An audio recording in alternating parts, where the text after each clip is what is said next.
Hey, I'm Drew Steele. What's up? We got now. All right, match number one of the day, match number one of the tournament. Here, 2024 Mixed Worlds Academy Lanes. First match, Team 24/7 will be taking on Harry's All-Stars.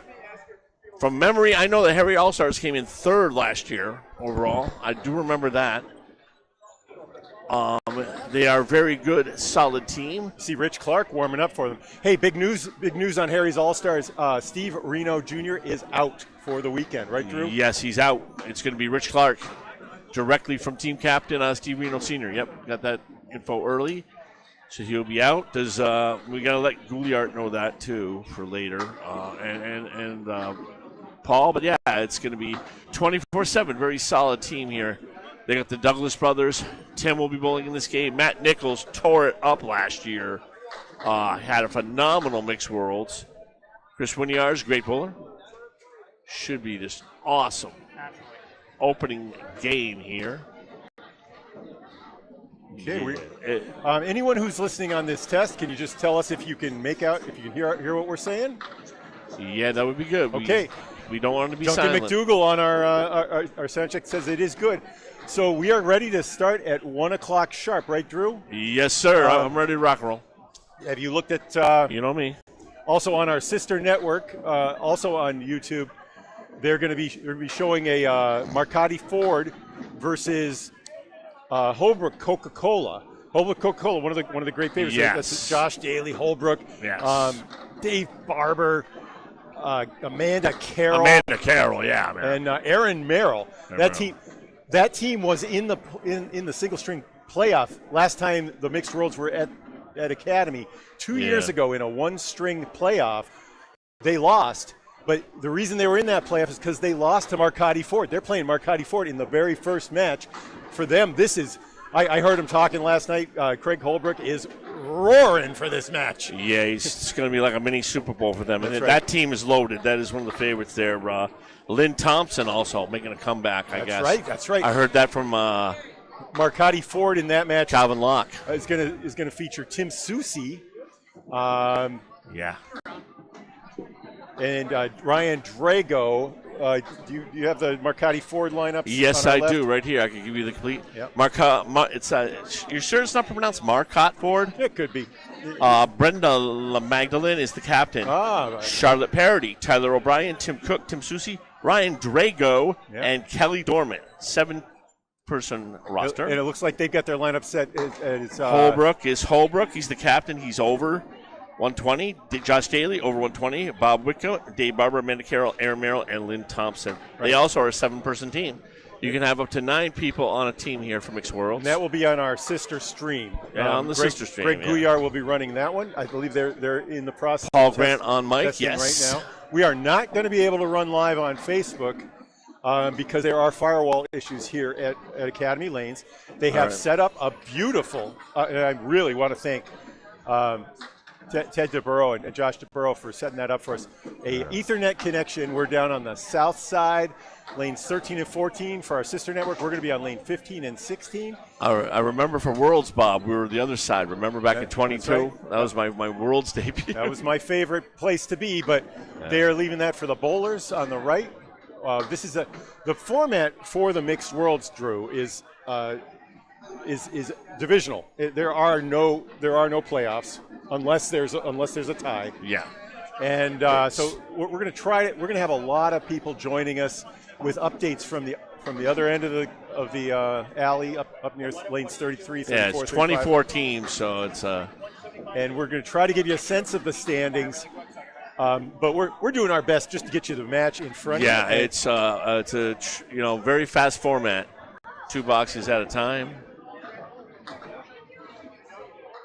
That's right. And I can see even as we're setting up right now, we have 24/7 against Harry All-Stars. To our right, I can see the Window Source and the Turkey Hunters. Turkey Hunters are a great team out of Canada. They're in purple. Yeah, just leave that. Yeah, the highlighter there. That's my thing for just getting the rosters quick. You know what I'm saying? But yeah, I'm a lot more prepared this year. I got all 24 rosters typed the way I like. I got my paperwork in front of me the way I like, and last year was a learning process, and a lot of nerves too. But this year, I'm really looking forward to this, man. I feel like I got stuff under control. All right, I'm live. So you might want to go. You might want to go to Facebook. If Greg can't get it to go, we are live, and it might be because we're on. Duncan, how many minutes? Can you go help Greg? Think about Facebook for him, okay? Use the Facebook Candlepin Bowling Network. All right, we're at T-minus 9 minutes right now, Bob. Yep. 12:51. Now 8 minutes. 12:52.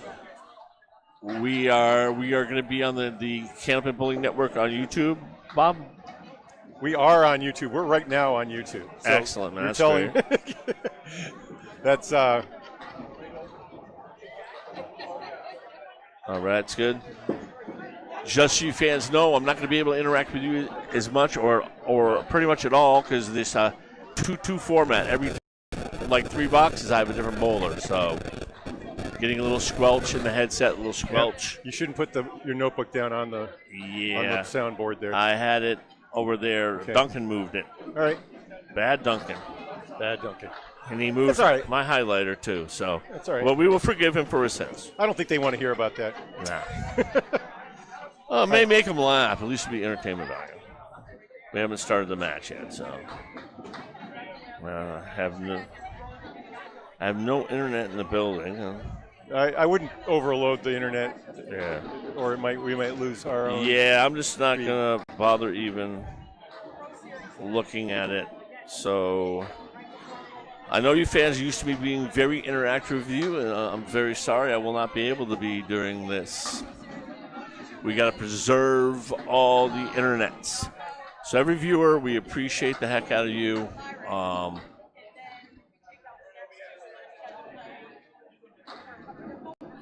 I will be doing some announcing at the ACST finals.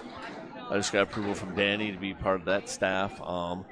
Lead announcer will be Paul Grant. Congratulations to Paul. He deserves that, man. He's put in so much work.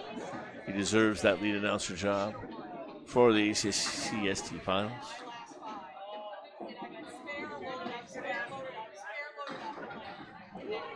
My season is coming towards an end. I know Bob goes 12 months a year. I don't. I go 10. So I have this event, then ACST finals, then the King of the Hill at Putts for July, and that'll be it. Except for August, I'm celebrating 2 years at Putts. That's going to be interesting. That'll be fun. But Mixed Worlds, this matchup. Tina Ward, I've bowled against Tina so many times at Bogey. Such a tough competitor. Whenever I felt like I beat her in a game, I thought that was a great accomplishment for me as a 104 average guy at the time.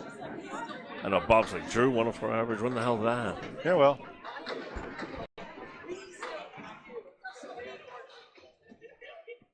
Names to the desk, please. All right, they're calling our tournament director, and I think we're going to stay live. First ball's going to be at 1. Oh yeah. We're gonna hear the announcements from our tournament director, Nate Lees, and then probably he will be telling everybody to that the next ball will be live. We'll see. Yeah, exactly. For all you viewers, these are one-string matches. It's a lot different atmosphere than these are the best men's and women's bowlers, Candlepin bowlers in the world right here for the Mixed Worlds. It is 5 bowlers on a team, 2 boxes at a time format, unlike the ACST format, which is your 5 boxes at a time. Maybe in a doubleheader, 2 bowlers going at once. Sometimes 1 bowler going at once. So, all right. Once again, this is the pregame for the Mixed Worlds. So you see Rich Lamoni and Rich Clark warming up right now. Lamoni is gonna be sitting himself. He's the captain. He'll be sitting in the first match. He's been coming back from an injury. Yes, I heard about that. Pretty wicked one. Yeah. Cannot get the ball out of his hand right consistently. Not sure how much he'll be playing himself this week. He struggled through the Friday Pro League. His team, of course, 24/7 this year. They were the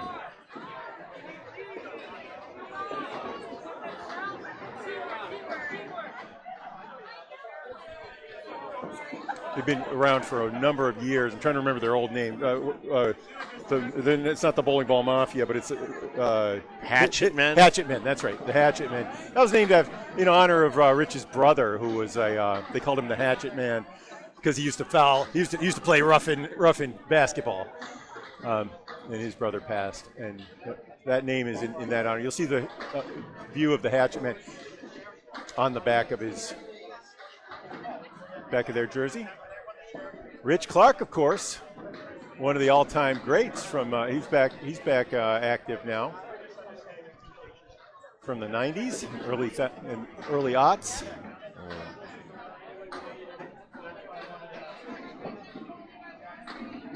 So I noticed in that state final team, Bob Whitcomb did not bowl the other night. What is his status going to be? Have you heard anything, Bob? He's certainly injured. Yes, that's what I've heard. Out for the foreseeable future. I don't think he's going to be in the.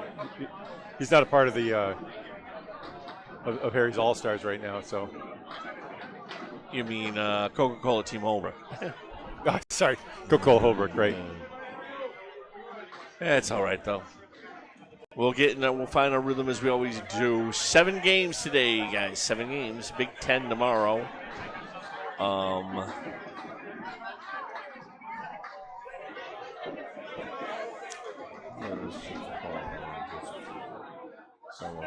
Okay. Our sister network is trying to set up net. I'm not sure if they're going to be on YouTube or not. I mean, definitely got to have mad respect for Mr. Bob Lee. What he does is not easy. It's amazing. Like 10 years ago, you told me, Drew, you're gonna use your phone and tripod. You're gonna stream Candlepin bowling matches. I would have told you. So easy, Drew. What's your problem? I would have told you you're a beeping lunatic or something 10 years ago if you told me that. and I'm doing it now. I mean, if we had to buy this equipment, Drew, 25 years ago, it would have been $25,000. Yeah. I've put about $4,000, maybe $3,500. Not counting the stuff I've it never worked out. Into the equipment, and I know it took me 3 tripods before I found a good one. And I'm still trying to keep up with Micah Imperato. He's got a $5,500 rig and Micah. He's got some. It's gear. an NVIDIA setup. I'm on a MacBook and I can't use it. Okay. Now 1 o'clock. Hold up on the warm-ups. Reset those lanes. All right, we're about getting ready to start right here. It will be Tina Ward for Harry's All-Stars taking on Allie Atwell for Team 24/7. It looks like Greg is shaking his head and mumbling. He doesn't look happy. Oh, yes. Oh, there he is. Tom Olszta to our right. Wow, that's awesome. Up from Florida. Tom Olszta here hanging out with us, Mixed Worlds. That's a beauty. Yeah, I mean. All right. It's going to be on Facebook for now. That's fine. Not a way to do it, but next time. Go over a bunch of things. Good. I'd just like to welcome all of you to the 2024 Mixed World You're in? Team Tournament. Yeah, there's some On behalf of our staff here at Academy Lanes, we welcome you all. For those that have been here before, welcome back. For those newcomers, welcome. Rich is going third now. That's right. That's why he was warming up. Okay. Big lineup change. There's a lot of movement in Rich the tournament, Lamone. so just, one thing I do ask Ted is, DeBuro's when voice we in the do background. lane to lane, so please take up all your stuff with you, move to the next lane. If you do have drinks, things like that, please pick them up, throw them out, take them with you, whatever you want. Otherwise, they may get thrown out by accident. So there is a lot of movement, and it's very difficult. So when you do move, please grab all your stuff, whether it's drinks, food, bowling equipment, all that. And again, we'd like to welcome you all to Academy Lanes. And at this point, I'm going to turn it over to Nate. He's going to go over a few things. And we'll get started. Thank you, thank you. Welcome everybody to the 16th annual Mixed World. Our tournament director, Nate Lee, is now speaking in the background. So some of you may have noticed that there is an addition this year. Every year, we will now be giving out this with every winner on it from past years. He's holding a trophy up in the air. I want to get everybody new that's trophy. ever won this tournament on this trophy. And then going forward every year, whoever wins it, in addition to the chunk of change you win, you also get the trophy for the year. I could try to swing the camera over there. I'm not sure it'll work, though. So obviously I want to give a huge thanks to Academy Lanes and the Buro family for generously hosting us. I'm probably going to hit a... I also want to individually thank Kathy Boyd and Amy Dube, who are responsible for all those little books you got, and Doobie, sorry. Amy Dubé / Sean Crow. For the books being set up, everything in the systems, everything wouldn't happen today if it wasn't for them for the most part. So big thanks to them. And then I want to definitely thank you can sort of see Nate. He's way off in the corner. Candlepin for Cancer will be co-sponsor. They've donated $50,000 plus to families over the years, and they do a lot for the game, and they definitely help us out a lot. And then, as everybody knows, I have it up here in the bucket at the corner. $5 a ticket. Thanks to the DeBurros, they've generously donated a set of balls. Any set of balls they have in the house, you get to choose from as the winner. We're going to draw it on Sunday. Nice. And then second consolation prize, thanks to Kim Baker, they donated a Patriots tailgate set. Wow. So instead of cash, we're going to be instead of 50-50 raffles. Those will be donations to Candlepins for Cancer, and the winners will take bowling balls. Candlepins for Cancer is also generously donating for any 200 throw-in for a man, they'll get $200. If a woman throws 175, they'll also get $200. And then for any perfect game throw-in, they're going to donate $100. So make sure you're paying attention. I imagine we're going to see a lot of perfect games, Drew. If it counts 10 boxes, maybe. But yeah, it does. It does. Okay. 10 marks would be leaving no pins standing. Let them know. They'll donate that cash out. Day of. Yeah. I have control over the point. It's called. I'm trying to turn out on the point, turn, and zoom. We have shirts and hats available to Kim Baker. Thanks to Kim Baker. Frank DeLuca made the WOW shirts. We thought we'd sell 50. We're 5 shirts away from 850 shirts. 5 XXX left. They're going away. Kim Baker's making the Candlepin shirts and hats. Paul Grant. 25 for the shirts. 20 for the hats, $10 goes to charity. 28 families help with lemon drops and the shirts and hats combined so far. Thank you very much. All right, we're going to bring the camera over. Yeah, and I can't thank them enough, especially for what they've done for me in this tournament, for what they do for all the families affected by that terrible disease. So big thanks to them and everything that they do. We will be selling those raffle tickets all the way through the end of day Sunday. So anybody that wants one, if you don't have cash, I take Venmo, Cash App, PayPal, anything you got. Come up and see me. So I can't write down people. So any double strike throw-in, please go see Academy's pretty loaded. Andy Bar. Academy's, that's Berrigan's team. And then anybody that hasn't done it, I know I've announced it a couple times. This is the Academy. Up front here, we got the triple strike and 4-bagger pools, $10 each. Make sure if you do throw one, you come up and let somebody know. Let me know, let someone know. But anything that gets thrown, anybody that hits one over the weekend splits it. Window source is here. So if you haven't signed up for that yet, please come up front and do so. Paying out high single, man and women, every string. That's already included in the prize fund. So anybody that gets a high single, high man and woman will get it out. They're bowling right All right, Nate Lee's finishing up his pre-tournament announcements. 11 and 12 in the left room over here. Okay. My left, your right. Welcome if you just joined us. Codes on everybody's desk. So a couple things I want to bring up. So the CBA, really new cool thing that's coming out. You guys have seen the post over the last few days. Top 50 Nate Lee's now talking about the new CBA, the Candlepin Bowling Association. It's the future of the game. We're trying to throw it as much as we can. And anybody that has any questions on it, see Dave Barber. But the QR code, scan it, check it out. I think it's great for the game, and it's definitely good for the future of the game as we continue to try to grow it. And then with that, so the Pro Series event. So our first Pro Series event is September 22nd, right here at Academy Lanes. We really want to grow the women's game. So right now, there is a minimum of 48 women in this place that are good enough to be in this tournament and are good enough Strong, to encouraging words to join the Women's Pro Series in 2025. We are trying to grow this game as much as we can, and to the 24-25 season. AMA. Is loud. We're live. So I know just got a big hug from Amy Dubé. That's now I'm happy.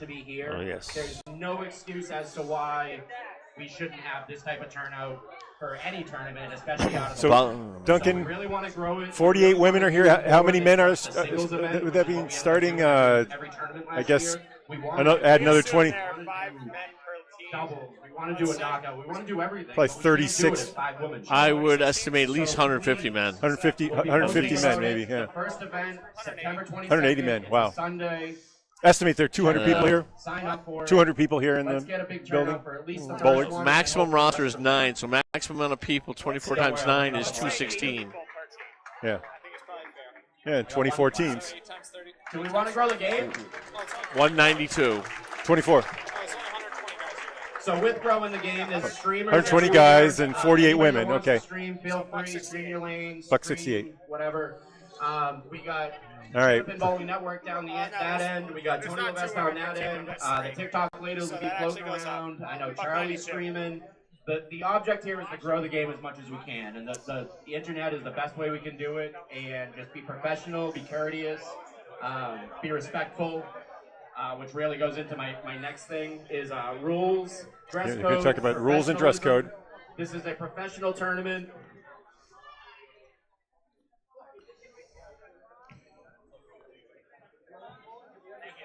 This is a professional We're still tournament. waiting for our first Act ball. like it. It's coming. It's coming. Don't hit ball racks. Don't kick over trash barrels. Don't do anything stupid. Like, I get it. Everybody gets frustrated. But you're a professional. Act like it. Anybody that does anything within reason, I will not hesitate to kick them out. So don't affect your team. We're all adults. Fall and act respectful and professionally. All right. All right. All right. Full bar and restaurant is available. Anybody that gets food, they will not be bringing it out to the lanes. Make sure you know what lane number you're on. Give them your name. It'll all be in the bar next to the restaurant. So if you order food, be sure you go check on it. They're not going to bring it out to you. I guess we could say that people are welcome to come in. There's room for another 40 or 50, maybe 75 people could watch if they wanted to. Tom Olszta's here. Yeah, it seems to be a lot more room on the right side. He'll be on our right watching his grandson Aaron Fontaine. And Nathan Fontaine love also if you could arrange that. Yes, Bob. I got the matchup for game 2 for everybody. Will be Window Source against Pub 125 Academy Lanes. So maybe he can come on during that. Maybe we get Tom on. Yes, I think Nathan is on Pub 125. Or Aaron Fontaine. Aaron Fontaine. Yeah, okay. That'd be perfect. We'll see if we can get that arranged for you. And the last round will show where the standings are. Okay? So let everybody know that's interested in how you're doing, that they can get right off our website. All right, so if you didn't hear that, that was Ted DeBuro saying that the standings will be available on the Academy website at any time. Maddie Kelly is on it. If you can get the internet. Sorry, Maddie River is on it. With Steve Body, Maria DeFrancisco, Gerald McDowell, and Glenn Murphy. So if you have a grievance, please see them or me. Now making a reference to the grievance committee, if there's a rules question or challenge. Please stand, remove all hats. Maddie Riva will be doing that. Oh, we're going to be doing the National Anthem.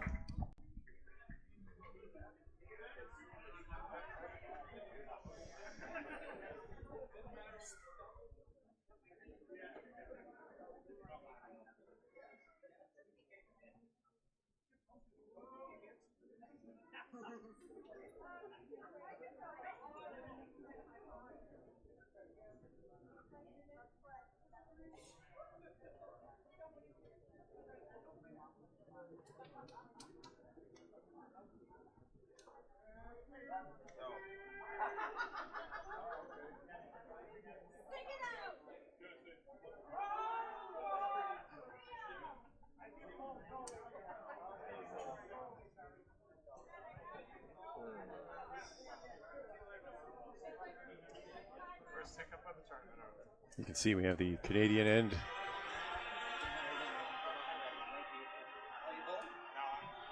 Told you obscuring it. Oh, Canada now playing.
All right, everybody, good luck, good bowling, have fun. Yes, we're back here live. I'm Drew Steele with my man, Bob Lee. This is the Mixed Worlds. This is game number 1, folks. Also on the mic today will be Duncan MacDougall. That's it. And we're going to take the next ball will be live, as I understand it. Yes, we got on the right-hand lane, Tina Ward, Harry's All-Stars. Left-hand lane is Allie Atwell for Team 24-7.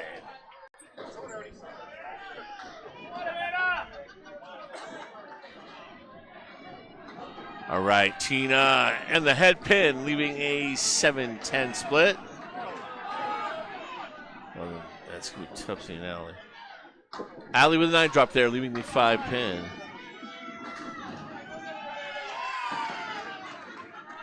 Tina Ward buries the spare, gets out the gate quick, 10 on the ball for Tina Ward. Allie answers with a great spare. That's the way you want to start your Mixed Worlds. A nice mark. Get that blood a pumping, adrenaline flowing. All right. Each bowler will be bowling 2 boxes at a time. What a going to be a very quick pace format here, fans. Yeah, classic start though. Starting off the whole tournament. Tina in the pocket, 6 drop, 7 drop. Allie Atwell with a nice 8 drop, leaving 5-9. Bowlers on the head pin, ready to roll. 17 for Tina, 18 for Allie. And Tina, back-to-back attack. Tina Ward, 27 and a ball. Allie misses. Okay, leaving up the 5-9 for her out. 18 for 1 for Allie Atwell. I remember Allie bowling this tournament last year as well. Allie Atwell with 8 box, 26 for 2. Coming up for Harry's All-Star, that's Lauradorfler going against for Team 24/7. Fresh out of New Hampshire, Faye Sawyer. Faye Sawyer bowls out of Lakeside, Manchester. ACST bowler.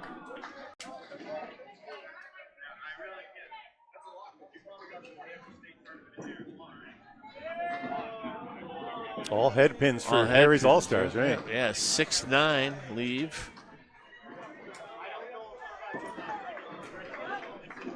Off the head pin there. That will be a 1, 2, 8, 9.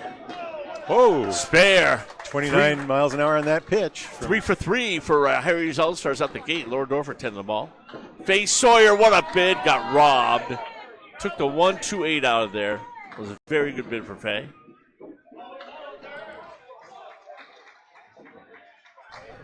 And Faye Sawyer with a 9 box. Faye pitching at 24/7. 25 miles an hour for Faye.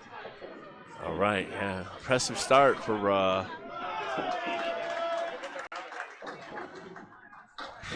Harry's All-Stars. They were 3rd place last year. I do remember that.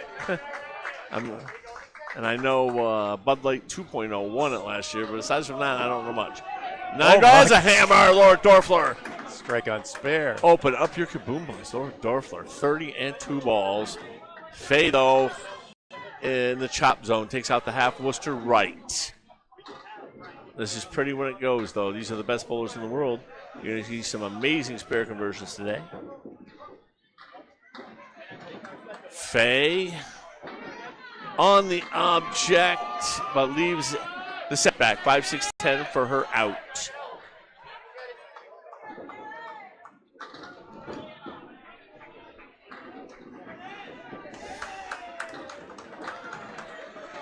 Yes, 9 box for Faye. That'll be 18 for 2. All right.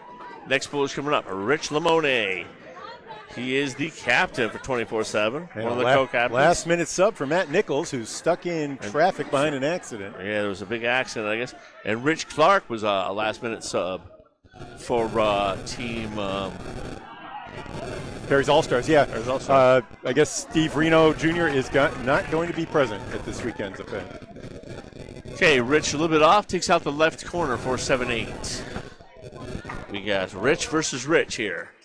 Lamone coming off an injury. Oh, he's in the gutter. Okay.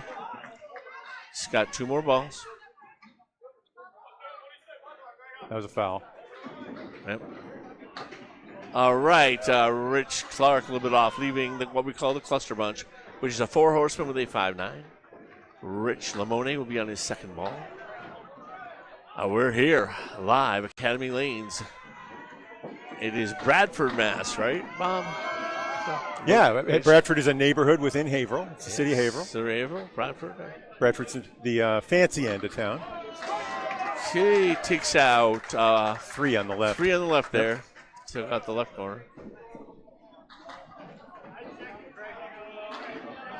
Hey! Okay, good 10 bucks there for Rich Clark.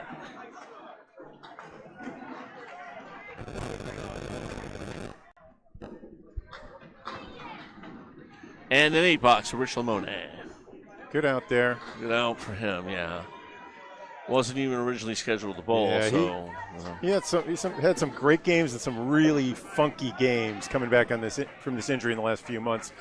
Yeah. I'm thinking he threw a 60 in a Friday Night Pro League series, man. But he came back in a ACST match with a 130 the next week. Yes. He's not able to. It's his combination of body parts that are wrong there. Okay, still throwing the ball 36 miles an hour. 4, 7, 9, 10 for Rich Clark. He had a nice pocket hit there. Moved the 4-pin off its axis. So we'll see how this affects it. Just gets the 1, 4, 9, 10 left. Clark throwing a nice pace there, 36 on that one. Yeah, he's looked pretty smooth so far.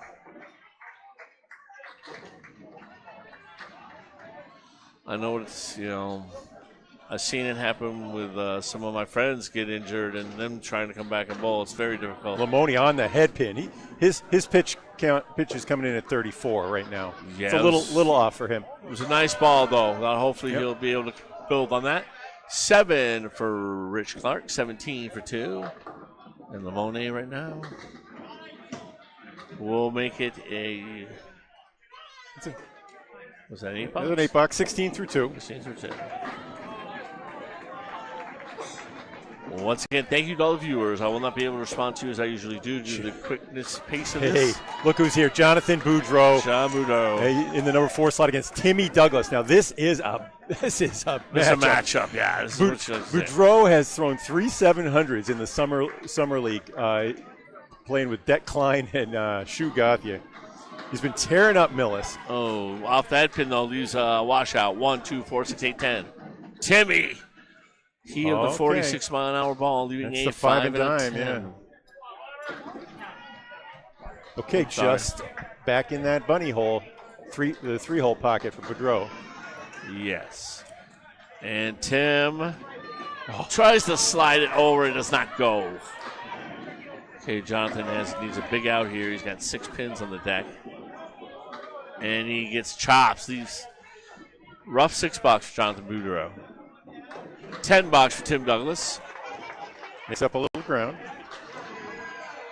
70 apiece, but 3 bonus balls hanging for Harry's All-Star. Harry's, right. Yeah. Yep.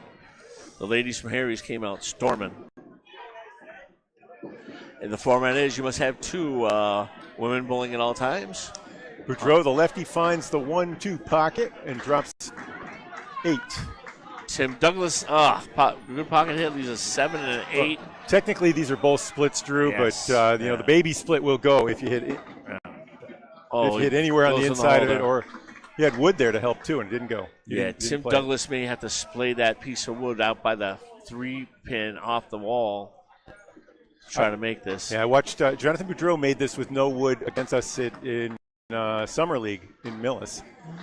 Let's see what the he 7-8 does. with a nice curveball. Oh, he goes all the way over. Brilliant bid. Yeah, I figured he was going to do that. It was a lot more successful than I thought it would have been, but $9 for Jonathan Boudreau. That gives him 15 through 2. Tim Douglas with a $10. 22, Tim. And we'll wait for the official score to go up. Make sure that I believe that ball was legal. They haven't put it up yet, though. Yeah. Yes, that was a 10. Is. Okay. Yes.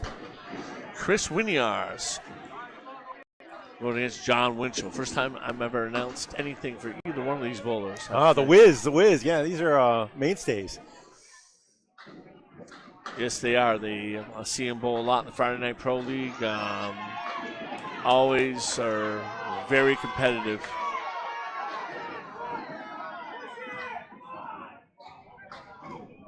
Winchell in the pocket. Set the detonation, John Winchell. Cap. The anchor man. 10 and 2. Wiards leaves the bunch. 4 horsemen with the 5-9. He's got to really bury the 1-3 pocket to make this.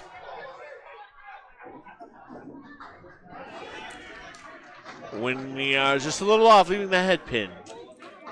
Once again, I'm Drew Steele here with Bob Lee. This is the Mixed Worlds Game 1. All single game format. Thank you to all the viewers. And a $10 Wiards. Harry's All-Stars right now. Down 1, but they have 5 fill balls. That's right. Big edge here early for Harry's. Well, 2 of them are on strikes. Those are going to be worth, 8 or 9 pins. Yep, John Winchell looking. And one's on a spare, which is worth about 6. John just off the pocket, gets a break. They'll leave it a 4 horseman. Took the 10 out.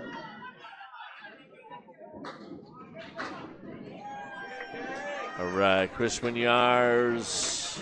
No, that was an ocean ball. Ocean ball there. Left, took out the corner. Took out the 6-9-10.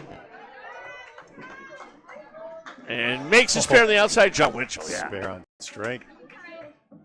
That was deadly. Some bowlers like to play that on the outside, Bob, and I guess he's one of them. 30 and a ball for John Winchell. Quick start for the anchor man. Winchell at age 50 throwing 35 miles an hour. Yeah, he's a very impressive bowler. I've never seen him in person until just now, but I've watched him on tape a lot. $9 for Wiards. Wiards is throwing 32 by comparison. He doesn't take the ball back very far. He has a abbreviated pitch. Yeah, he's a very efficient bowler. Yeah, so he's at 19 through very 2. good what he does.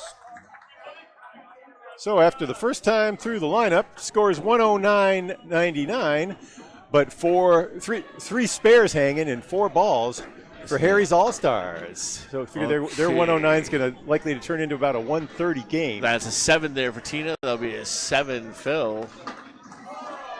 Oh, it's a 6, that's right. She left the corner pen. Allie Atwell.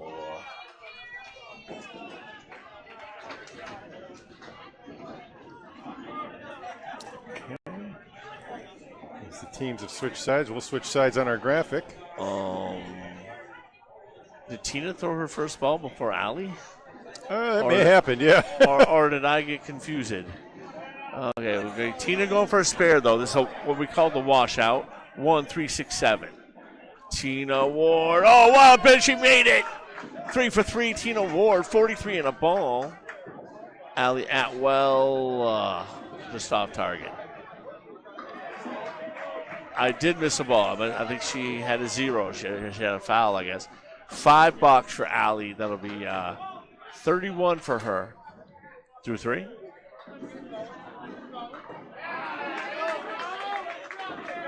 And Tina, who was on a mark, filled with 6. Yes. Allie with a big hammer. That's just what she needs after that $5. Great comeback. Tina with only 4 on her spare there.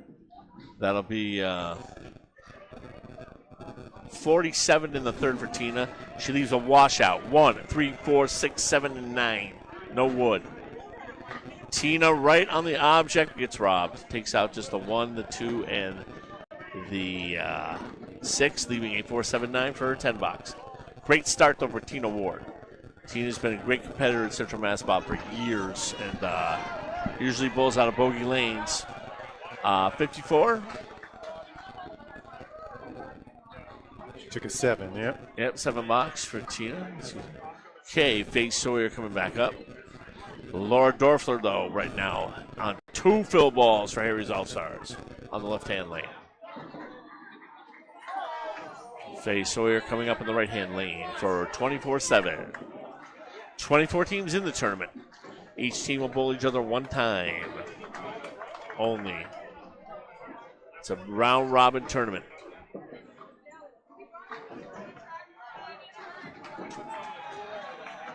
Okay, pocket hit for Faye. Beautiful 9 drop. 6 drop right there for Lauradorfler. Leaving a 1, 3, 9, 10, some wood in between. Laura still has 1 fill ball. Team missed there for Faye. And that'll be a 6 fill on the strike for Lorddorfler.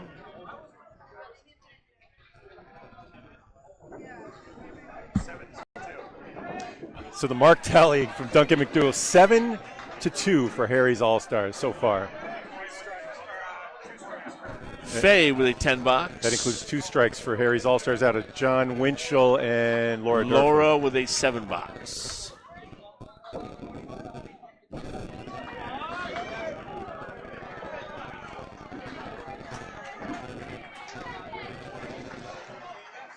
So right now, 33-28 in favor of Lauradorfler. Faye, spread eagle. Laura in the pocket, nice hit.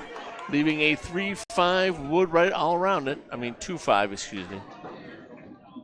With nice guide wood. Okay, so Faye looking for her out, getting 2. Yes. Scoreboard was wrong. I had Laura at 33. She said 43. She started with a strike on spare and a 6 fill. So yep. She just made a spare for 53 and a ball. Beautiful spare.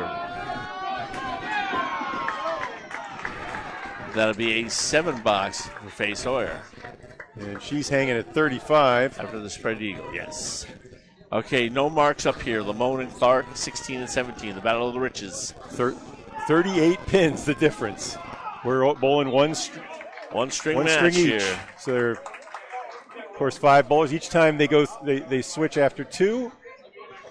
So it's like each time they bowl 2, it's like a string. You know, the collective string. Yes. And the first string was 109 plus bonus balls. It's looking like a 130 to here comes Rich 100 advantage. Rich off the head pin. They still fall, though. What a break for Rich. Just leaving the 4-7 after hitting the 6-10 pocket. Rich Clark, nice head pin in, leaving a 2-4 and a 7. Let's see, Rich Lamone really needs to take advantage of this break. That was a huge break. And no. It'll be an 8-box. See that in the gutter. 8-box for Rich. Opportunity here though for the other Rich Clark. He misses. Okay, 10-box here will be a gain of 2 for Harry's All-Stars if he can get it. Right. And he gets it. Every pin counts, especially in a match like this. 10 for Rich Clark, 8 for Rich Lamone. Heading into their 4th box.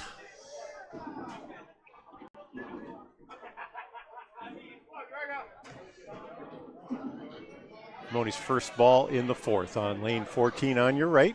Lamone, yes. The number 3 bowler for Harry's All-Stars. Yes, sir. Here we go. Rich Lamone is off a little bit.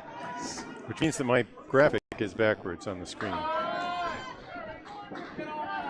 Rich Clark in the pocket again. Oh, man, he's gotten some rough leaves, Rich Clark. He's been on the head pin, I think, every time, and he's got 3 out of 4 of those boxes have been splits.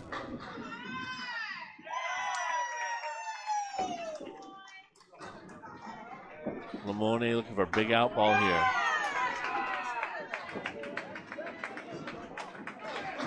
And the head pin, beautiful hit that time, just leaving a 2-7. Clark, really, all reality, would just like to get a 9 out of this. Okay, he misses the first one. Still have the 5-7-10 for Rich Clark. Rich Lamone with the baby split, 2-7 for his 10-box. And he misses 8-box for Rich Lamone. Struggling. And a 7-box for Rich Clark there, 34-32. Rich, those deserved better. Rich is sort of on the head pin every single time, got a lot of splits. No, my apologies. The graphic was right. Rich Lamone is subbing in on 24/7. 24/7, yeah. So I did have the graphic right. Yes, you did. Sorry, guys. Jonathan Boudreau and Tim Douglas up here, one of the best matches in bowling. Tim Douglas with the fireball, leaving just a 9-pin. Beautiful pocket hit. Here comes Boudreau. Boudreau in the pocket, 6-7-8, leaving a 6-4-7. Action going to be fast and furious right now. Spare for 40, Tim Douglas. 42 on that. Spare pitch. for Jonathan Boudreau. 30 for Douglas, 25 in the ball for Boudreau, and 30 in the ball for Douglas.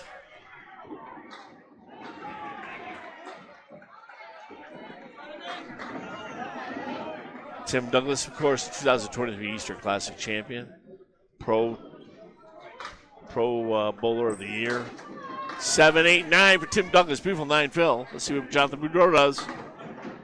In the nose a little for Boudreau, still working. 2, 4, and 6. 38 miles an hour for Jonathan Boudreau. Yep. Okay. And Timmy was 43 on his last pitch? Okay, thank you. Yep. Boudreau, sorry, he's at 7-fill. 7-fill, right? yes. Tim, I think he just missed his attempt. Oh, here comes Matt Nichols. Matt Nichols in for Rich Lamone. And well, that's not official, but he looks like he's got his ball. I think it's official. Well, they just said it in our ears. So. Yeah, Lamone 32 through 4. 4, yep. You can make a substitution. Right, that's a 9. A 9 for Buro and a 10 for Clark. Or sorry, For Tim for Douglas. Tim. Yep. And we're going to be John Winchell versus Chris Wiards. Winchell on the left, That's official Wiards now. on the right. Yes. You can substitute up to the 5th frame unless your bowler marks in the 5th frame. You cannot. You can substitute anytime up to that. Okay. Chris Wiards leaves a washout. Lead is 36 pins now for Harry's All-Stars. Also appearing on your left, but on the scoreboard on your right, Harry's All-Stars in black. See, Chris Wiards also wearing black, but we have beautiful spare. Chris Wiards there. 6-pin washout he just converted. Beautiful job for him. A little chop there for Winchell, leaving up the baby split again, 3 and 10. Big spare for Harry's All-Stars as they have a 26-pin lead right now.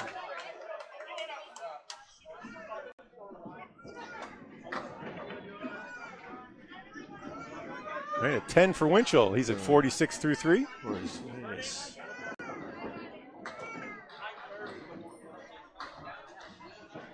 Yeah, all right. Spare fill here for Chris Wiards in his 4th box. Remember, 2 boxes at a time here, fans, today. Very quick action.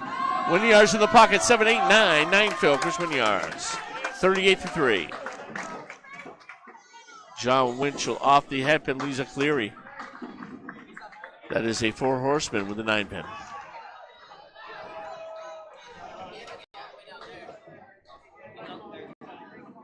Oh, Chris misses his spare. Let's see if John Winchell can make one here, add to Harry's lead. And what a bid for John Winchell. This did not go. And came to a rest behind the 9 pin. In front of the 9 pin, yes, sir. 9 box for Wiards. And 10 box for John Winchell. 56 through 4 for Winchell. And I'm thinking it will be 47 through 4 for Wiards. Yep. Okay, so bowler's gonna. Looks like Harry's going to move to the right. They're switch sides again. Yep, Tina Ward is up on the right, and on the left will be Ali Atwell. Ali's sitting on a hammer, though. Big opportunity for 24/7 right here.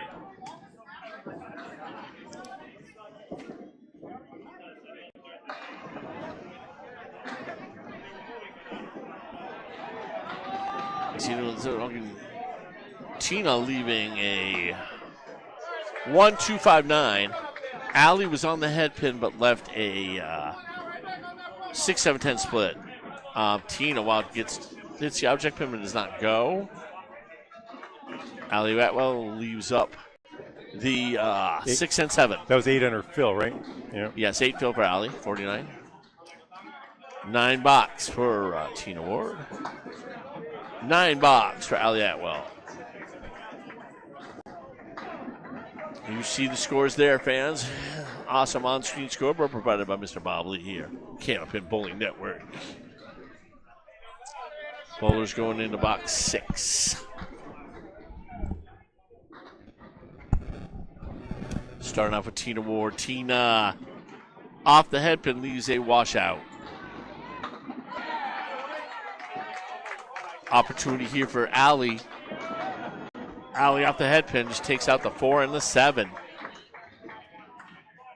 Okay, Tina's going to see what she can do with this washout. Plays it on the outside, but too far outside, leaving a 3-6-9.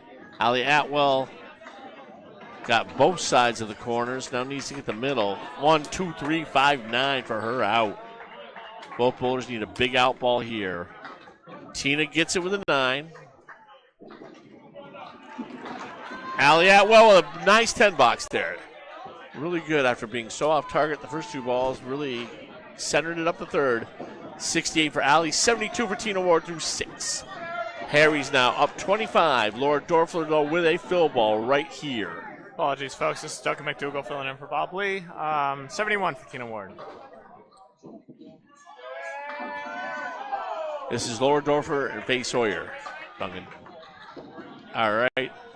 Laura, oh, only a 1 fill. That'll be, that's $5, Candlepin. Yeah, I was about to say, that's a lot of money for Candlepins at least. Faye gets a break off the head pin, still falling, leaving the 4 horsemen. She pretty much hit the 6 pin on that. Got a big break on that. Laura? You got to just reset and throw your first ball here. It was a 5 count for Faye. There was a sleeper pin I didn't see. All right, she almost made it, though. Left the 7 pin. Laura for her out, 1-3-6-9. Nice piece of wood in between, though. Gets 3 out of 4 for the 9 box for Lorddorfler.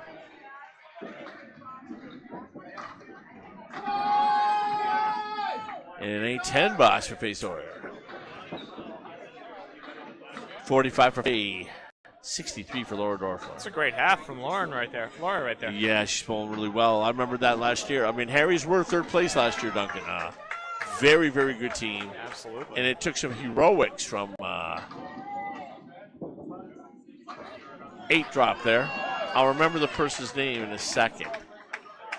There's some great wood in there for Laura as well. She should be able to clean this up pretty easy. Faye, though, gets a bad break on the pocket. 4, 6, 7. That's a lot less luck. Laura's got some nice wood there for her. And, oh, she got rolled up in the wood in the back. You never know in Candlepins. You never know. That's disgusting. It was. I'm going to get the name of that person. I know what team they're on. All right, meanwhile, Laura's going to clean up for a 10 box. 73 through 6 for Laura. Yep, Faye looking to clean up here. Clean up on aisle 13. That's as good as you can do with that. Okay, it was Nick Leach. Nick Leach finished strike spear 8 to move his team up over Harry's by 1 pin last year. Nick Leach right now It was is anchoring. 1 pin that decided 2nd and 3rd place last year. Nick Leach right now is anchoring one of the Academy Lanes teams. Matt Nichols off the bench, subbing in for Rich Simone. Because Matt got caught in some back of an accident. All right, split 3 and 2 for Rich Clark. Yes, he's just been snake bit this whole game. Matt Nichols had a fantastic tournament. Left a big cluster bunch there. Took out the 2-4-7 net. Okay, Rich Clark. What a shot, Rich Clark! Using that wood to perfection. Matt Nichols buries it, but always you leave like the 5-8 on that, it seems. That big middle cluster that you can leave. Matt Nichols with a 9 box.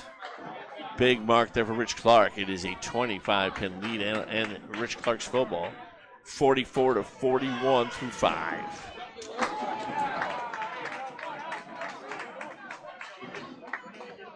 I think that's the first ball Matt Nichols threw all day. He didn't have warm-ups or No anything. warm-ups or nothing. Yeah, it's tough. 5 fill, though, for Rich Clark, 49. But Matt Nichols is a pro. He bowls like a bazillion games a week. He's a younger dude. Just bowled in the state championships last night. Yeah, he did. So he's all tuned up. 2, 3, 6, and 10 for him. That was a bad break. Pretty sure he won that, too, if I'm not mistaken. Yeah, I think his team won, yes. Oh, Rich was almost there. Just off the head pin. Got to hit the one you're aiming for. He's got to, I think, play outside on this wood. Didn't want to use the wood. That's the chop zone, as you would say right yes, there with indeed. that ball. 2 and 10 left on the deck for a 10 box. That was a 9 for Clark. I saw Freshie last year come off the bench after an open 5th box and bowl 5 straight marks for PC Enterprises, so it can be done. 9 box for Matt Nichols. 50 for Matt through 6, 58 for Rich Clark. It is a 30 pin lead for Harry's All-Stars. All these matches are single stringers, so a lot of drama involved. Tim Douglas, Jonathan Buro.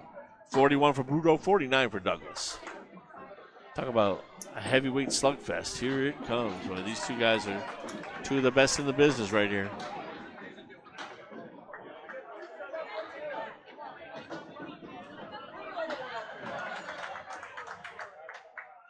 Jonathan Boudreau fires off the head pin, leaving a 1, 3, 4, 7. Tim Douglas off the head pin, 4 horsemen with the 8. Known in the Millis region as the Kaliri. think that's most regions right there. Wow, what a bid. Oh, man. Just bad luck there for Johnson. Leaving a 3-7. Timmy off the object again, leaving a 1-8.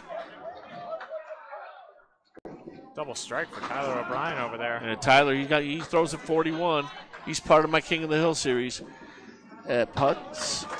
Each bowled over the 9 box Take here. it. Oh. Team Western Mass brings it. They only had 7, but they kicked butt. They had a real good run, almost finishing the money last year, Team Western Mass, a.k.a. Marcotte Ford. Jonathan Buro. Light in the pocket, 6, 7, 8, leaves a 7-10 with a boatload of wood on the deck. Yeah, something to work with over there. I think if you go over on the 7 pin, you can Tim make that Douglas off the head pin again, another Kaliri. Nope, got rid of that.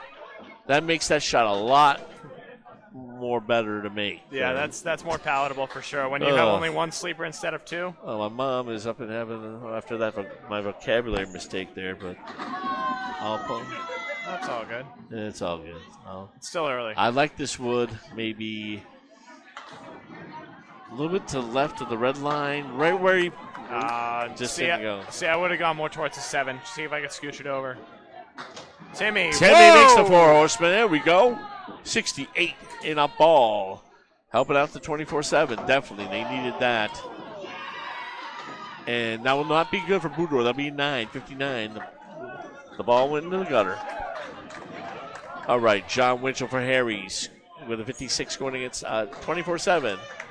Chris Wiards.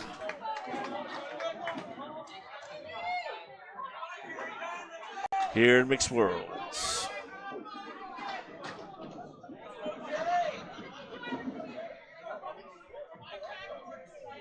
Winchell started out red hot. Still Yes, perfect through 4, but oh yeah. I'd like to get a few more marks here.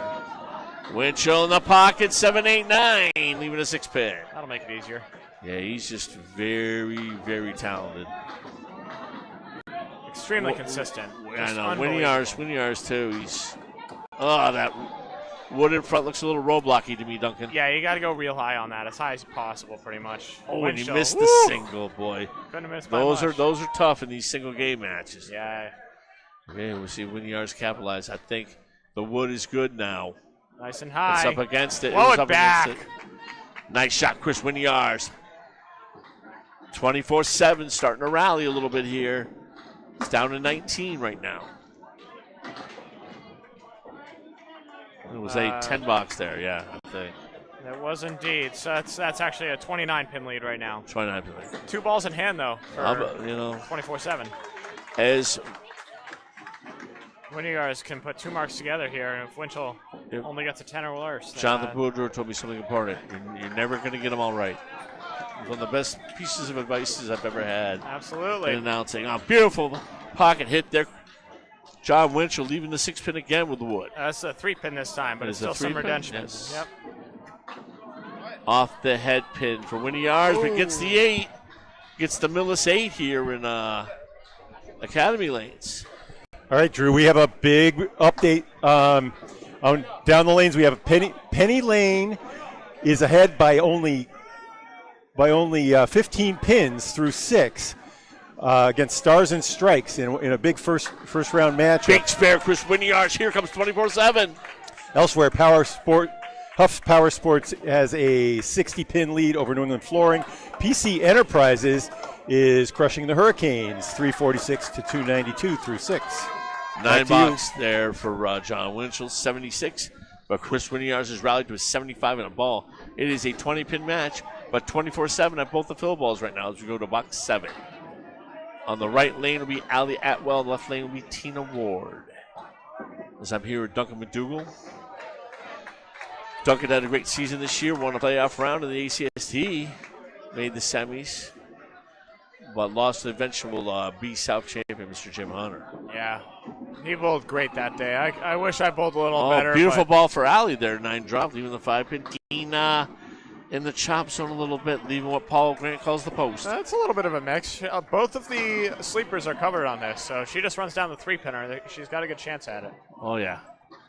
That will be helpful. This will be big. Yeah, and it is. Spare. Allie Atwell, here comes 24-7. Coming to life here. Oh, Tina. Tina made. Oh man, Tina she left made the a great 10 pin. bid. It was a great bid. Left the 10 pin right there. Wood didn't cover as much as I thought it might. And let's see her pick up the 10. No. Oh, never mind. A little bit of roadblock wood there. It'll be a 9 for Tina. Yeah, 81 through 7. Sometimes the lanes have other plans. Oh, 20 yeah. pin lead, 3 balls in hand. Yep. Allie's going to have one of them right here. Big fill ball right here. Sets the pace for the rest of our team going into this 7/8 box. Yeah, it's Critical moment. Like Harry's came out of the gate storming, got up 30, 40 pins, and 24/7 is getting good going now. It's a good ball. Pocket it's hit. 9. 8 pin left on that deck. That cuts it down to 11 pins right now. Tina Warren answers with a great pocket hit, leaving a 5-8. Fast and furious action here at the Mixed World. I tell you, these are some great leadoff bowlers right here. Oh, yeah. Let's see him keep it going. And she does. Spare Allie Atwell back-to-back attack. 97 and a ball. Here comes Tina. Oh, Tina just missed. All right, Tina needs a 10 box right here. What a swing right here in these 2 boxes. Wow. We're looking at 11 pins if Tina makes this. And she does will not. 10 pin game, Duncan. 10 pins, 3 balls in hand. But Lorddorfler has been hot for Harry's Allstars taking on Faye Sawyer. Faye's had some bad breaks. She's been hitting the head pin, getting some splits. So, Faye on the right, Laura on the left. 24/7 and in prime position to take the lead here. Oh, yeah. Faye's looking to get it going. There's Battle of the Sexes this year. She did great. She didn't do well at the beginning, and then she warmed up, caught absolute fire towards the end, almost made the playoff. Oh, yes. So look for her to get hot. If not this game, then in a few. Here comes Faye Sawyer off the head pin. Yeah. 1-2-5-8-9. That's gonna be a toughie. That's a tough 5-pin leave right there. Oh man. It's all in a cluster, but that's almost worse. Laura leaves a 5-7-9 split. Wood there, that could be helpful. I think it's a 1-3-7. If I'm not mistaken. You're right. I'm gonna make some mistakes. Okay. 1-2. Makes it a lot easier though. You just got to be in that pocket, just like that. Oh, Push it! Yeah! Woo! Huge shot there for Lauradorfler. Definite momentum was all 24/7, and now Dorfler with that big spare. Oh, that's a big 10 box. 10 for Faye, 65 for Faye, 83 and a ball for Dorfler. We're at 10 pins in a ball right now, but 2 big fill balls coming for Douglas and Wiards in box 7. Yep, Laura's got one of her own right here. Yes, indeed. Back to the action. Here comes Faye in the pocket, leaves a 2-2. Laura leaves the post. About 5 fill on the spare, though. Nate for 88 through 7. Leads up to 15 again. Let's see. Faye's got a tough shot right here. Tough She's got shot to for Faye. cut that 2-pin over. Nope. Oh, just skirted by that Leaves piece. up that 2-6-10. Laura, let's see if Laura can make the post. Laura misses everything. Not with that ball. Needs a big out here. Faye's going for 2 pins right here. No Gotta question. go for the 2. That's what I would do, definitely. Kick is up. Ooh. Through the hole. 7 box for Faye, 72 for 7. Laura gets enough out, so she equals it. 95 through 7. 8. I mean. All right. 15 pin lead for Harry's All-Stars right now. As we're getting down to 16 boxes left in this match. Matt Nichols will be bowling for 24/7. On the right lane against Rich Clark on the left lane. And Rich Clark has been 5 out of 6 in the head pin. He's been very efficient. Has deserved a much better score so far. Matt Nichols just trying to get loose off the bench, caught in a traffic accident. To be clear, Matt was not in the accident. There not was in an the accident that he was behind. He was behind it, yes. 3-2 for Matt. Don't mean to panic Matt's family or anything. Oh, that was the only off ball he's thrown so far for Rich, taking out the 10 pin. Yeah, that was way off though. Spare leaf though, as I like to say on that one. Oh, takes 2 off. Takes a 3-6 off, leaving 4-7-10. Every pin weight and goal right now, as I say. Off the head pin, gets a break, leaves a 1-2-8 for Clark. Struggling with his balance a little bit up there. Let's see if he can bring it back.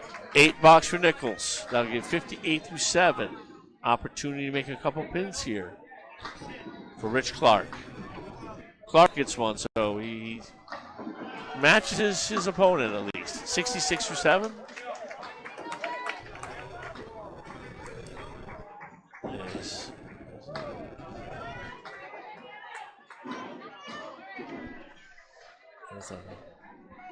Yes, indeed. That was my man Rob Linehan. Millis crew. A lot of Millis bowlers in this tournament. Beautiful pocket hit for Nichols, and leaves a 5-7. No wood. No love. No decent. There's $1. There's $1. Candlepin's. The number 4 cancer.com. Hey, I like his leave better than Matt's. Yeah, I would agree with you on that. Especially if that wood is blocking where he wants to put the ball. If he hits any piece of that wood, it's going to be very hard to make that 5-pin fly over. Would you go left cap on this dunk? No, left cap's just going to make it spin. I really don't know here. I think you go maybe slightly to the left of the 5 of the. That's what he did, and he got it. Matt Nichols with a circus shot. What a spare! Are you kidding me right now? What an absolute 68 and a ball. Beauty hit. Okay, the 5-9 left on the deck for Rich Clark. Made a nice pocket hit after only getting 1 on his first ball. The pin came off of the back on that one, off the curtain, and took it back. That power ball. Rich with an 8 box. It's 13 pins right now. About 4 fill balls for 24-7. 14 boxes to go in the match. Tim Douglas with a fill ball. Checking scores right now. It all seems to be correct. All right. Oh, wait, no. Tina, sorry, apologies. It's an 89 for Tina instead of a 90. Tim Douglas goes to the nose. Leaves a 3 and 2. Buro off the head pin, leaving the cluster. Down to 11. 4 horsemen, 5-8. Yep, he got 4 on his fill. No, Douglas got 5 on his fill. Yeah, Buro doesn't have fill. Okay. Sorry, guys. I'm still getting warmed up as well. Okay, Timmy way off to the right there, leaving 4. It's officially a 7-pin lead. Buro. Scores confirmed. It's everything but the head pin, but in line for a 10 box. Every pin is really critical here. Timmy boy needs an out here. Needs at least 2. Gets 1. 7 box. 80 for 7. Buro gains 2 right there. 68 through 7.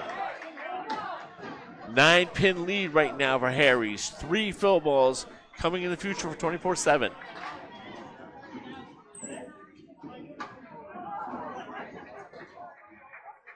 Tim Douglas takes the 3 off the deck. Are you serious? Port of Worcester, baby. Welcome to man, what a not the time for that. Buro in the pocket, 5, 6, 7. Oh, stay up, stay up. There you go, something to hit on that triangle. Got the triangle. Better 2, than 4, parallel 5. pins all day. Wood kind of. Is he going to use that wood or go around it, you think? Oh, Timmy! Timmy! No, man, if he had half Worcestered, it would have gone.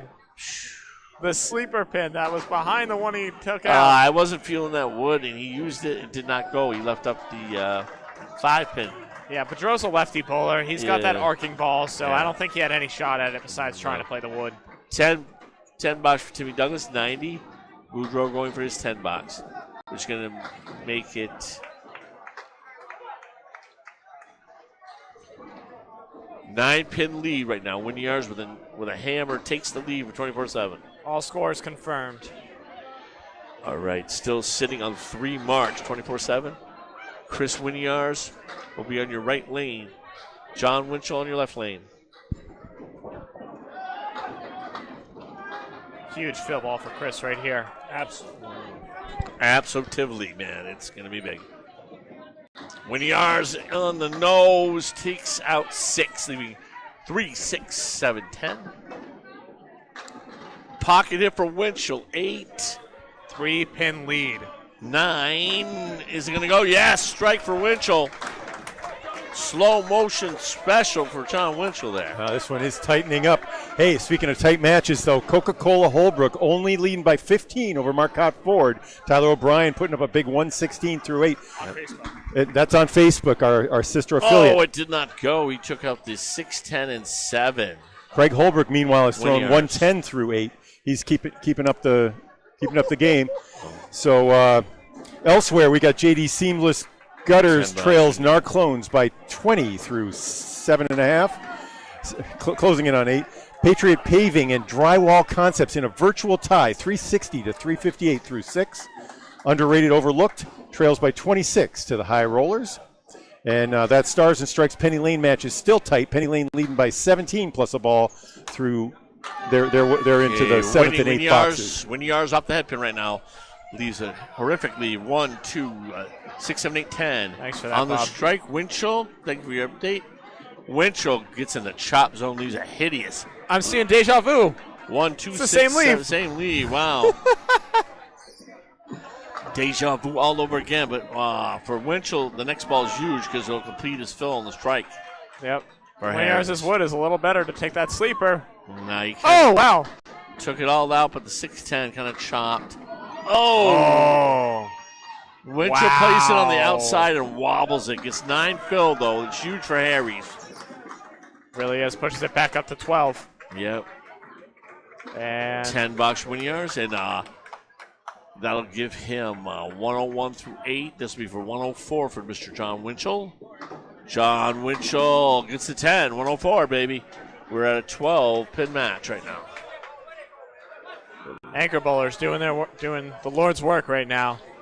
Yeah, definitely. Right now we have a Titanic fill ball for Ali Atwell on the left-hand lane here. All scores are confirmed. It is a 12-pin lead.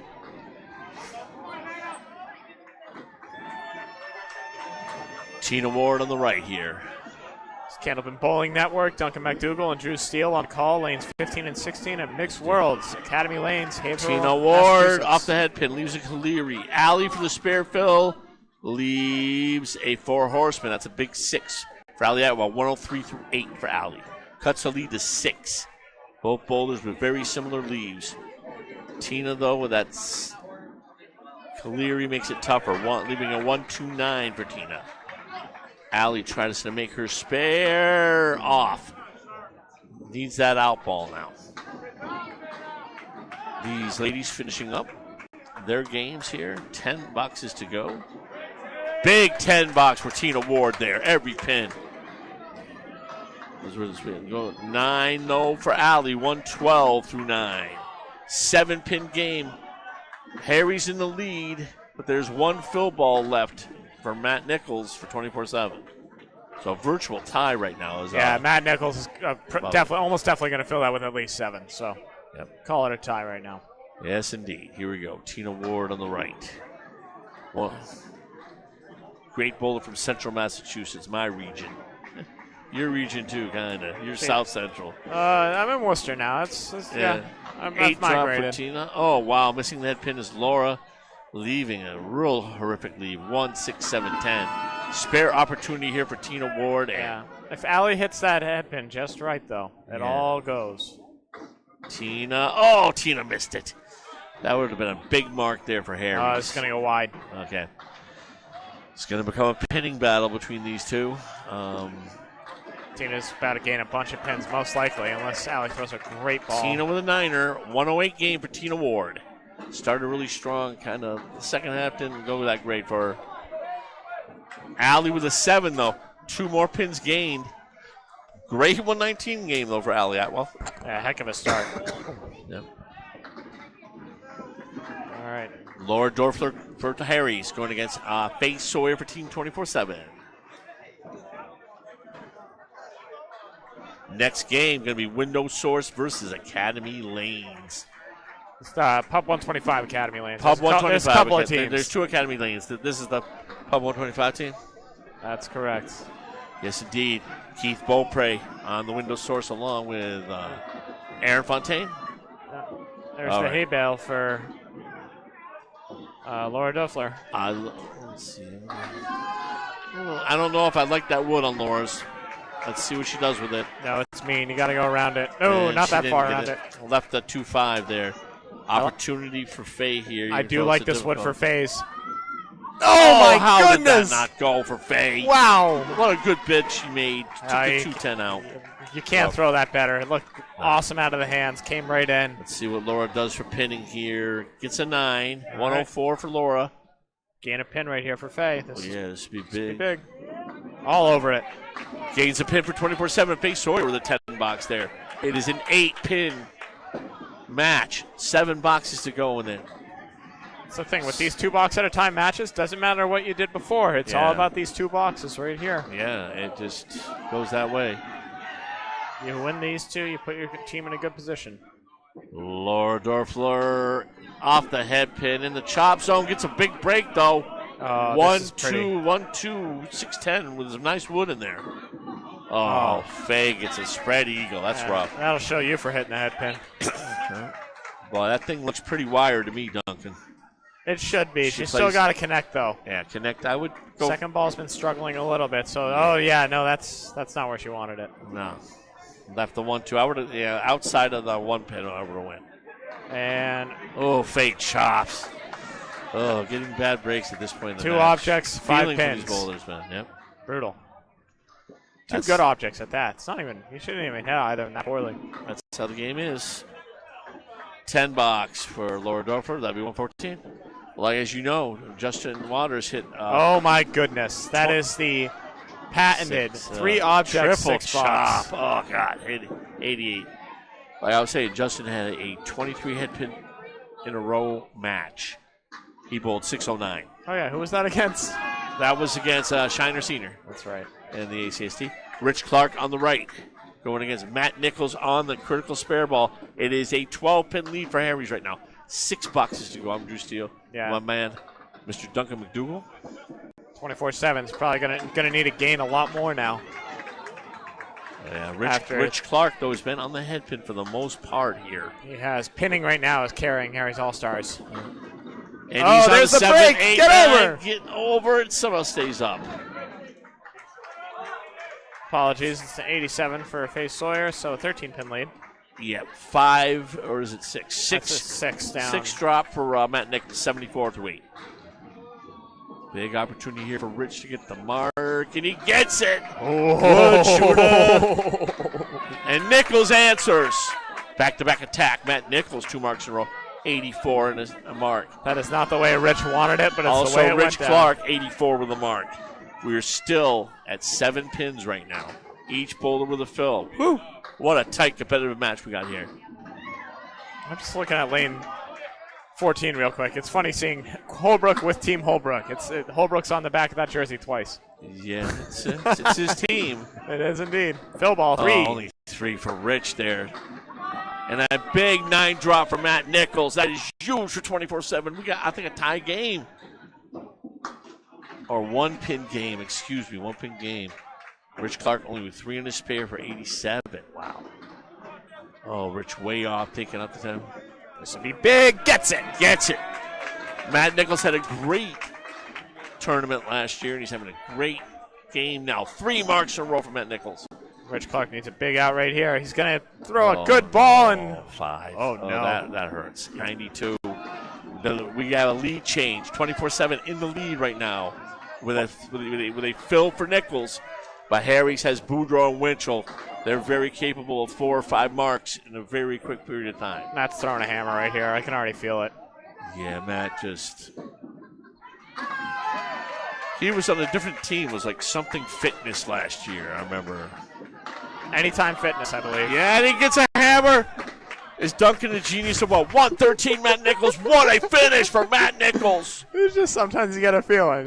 Yeah. You can see the ball he just threw on that 9-drop spare, and it's just he was on it. 14-pin lead for 24/7. Wow. Good God. Okay, Tim Douglas will be on the left, but on the right is Jonathan Boudreau for Harry's. 14-pin lead. There are a few bowlers I wouldn't want. Boudreau in the pocket, 6, 7, 8. Get over. 4-10 split. Timmy. Oh, both bowlers dealing with tough splits. Timmy on the nose a bit. 2, 3, 6, 7. 3, 4, 6, 7, I believe, actually. Yeah. Almost worse. I juxtapose. Oh! What a shot by Boudreau. Talk about clutch. Woo! See if Timmy can answer. Good gravy. And he Oh, does! my goodness! Are you kidding me right now? 43-mile-an-hour power ball from Timmy. Shoves it through. Oh, man.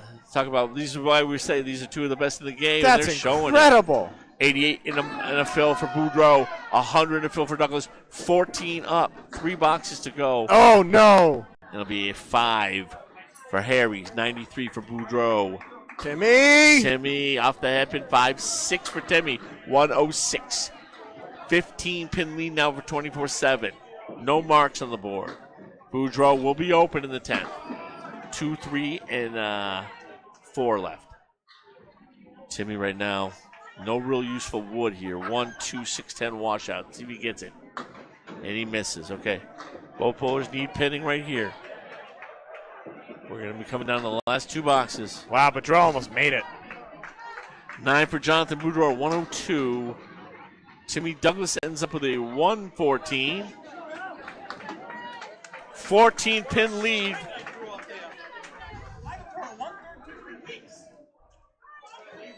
(24-7) up 14 with great comeback. They were down over 30 in this game, Duncan. Yeah, this has been an unbelievable swing right here. Well, Winchell, I've seen him do it, throw doubles in the last 2 boxes on Friday Night Pro League a couple different times. Matt Nichols, the big difference maker right here, coming in box 5 and just making it rain. He had over a 70 half. Yeah, he kicked butt. Maybe an 80 half. Oh, Winchell, will he get a hammer? Pin's coming over. Get over. Oh, no. It did not. Wiards will be off the head pin. 4, 5, 4 horsemen with a 5 pin. Very difficult spare. Yeah, it's a tough sleeper right there. Okay, Winchell, got to have this one. Gets it. And he gets it. Man is clutch. 114 and a ball. Wiards right here. Wiards could almost put it away. With a spare. Craig Holbrook threw just a 138 over there. Casual. Oh, my goodness. What a shot, Chris Wiards. Every time right now, Harry's Allstar is trying to climb in. 24-7's making a crazy spare shot to keep them at arm's length. All right. Winchell's in double territory right now, more or less. Pretty much, yeah, he's going to need it. Unless he gets an... Starlight 5. 5 fill for Winchell, 119. Chris Wiards. That's a good ball. 7-8 gets a hammer. There you go. Chris Wiards clutching it out, baby. 131 and then 2 balls. That's going to do it. 24-7, come from behind. Going to take the first game from Harry's All-Stars. Yeah, Winchell finishing up right now. What a finish. Matt Nichols and Chris Wiards throwing the team on their shoulders and saying, hey, we got this. Yep. Hey, that shot by Timmy Douglas to answer the Winchell spare, or the Boudreaux spare was 10-box Winchell for a 129 for him. All right, we'll get you the final totals here in a second. 19 pins and counting. 545 for Harry's is final. What a first game. 6 more to go today. Wiards, okay. He didn't need it, but he wants it. Got the half wizard, just trying to get a couple more pins here. We just saw Holbrook throw a 138. He's looking to build on it. Sorry, so 121.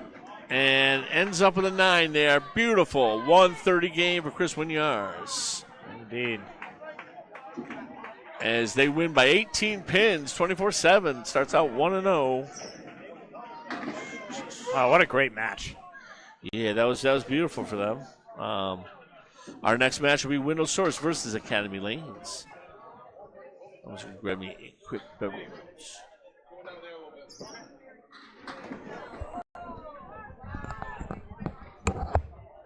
Start getting that paperwork ready.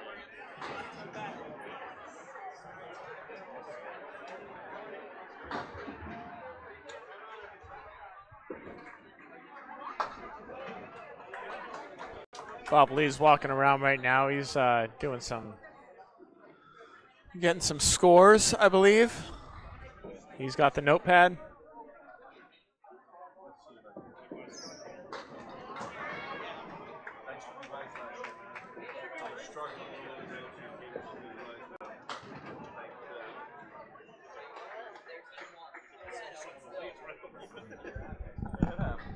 Watch it back. I called your strike at the end.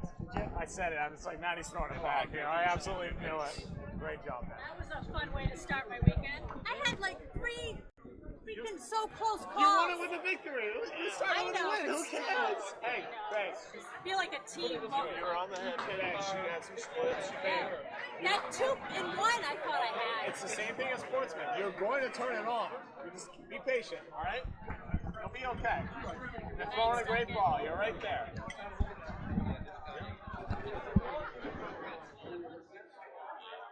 So when no source was giving lane 3? Yeah. Okay. I'll give you this one when they get over.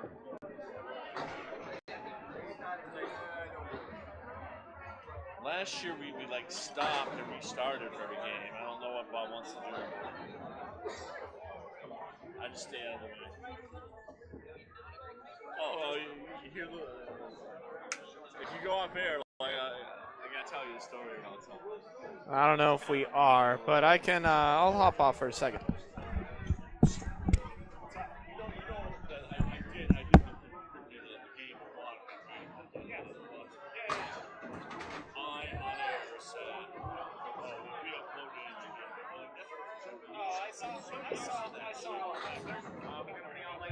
I've done that all year, you know.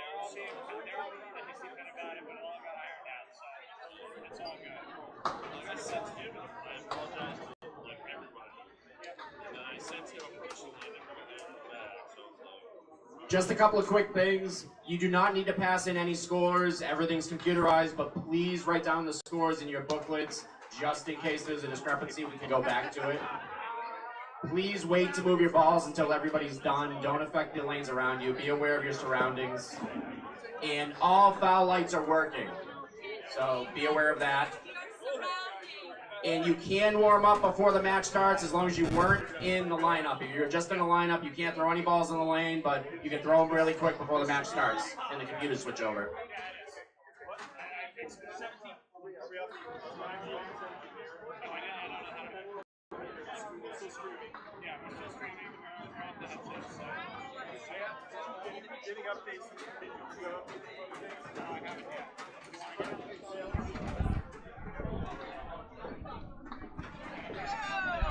Where'd you go on to? We'll talk.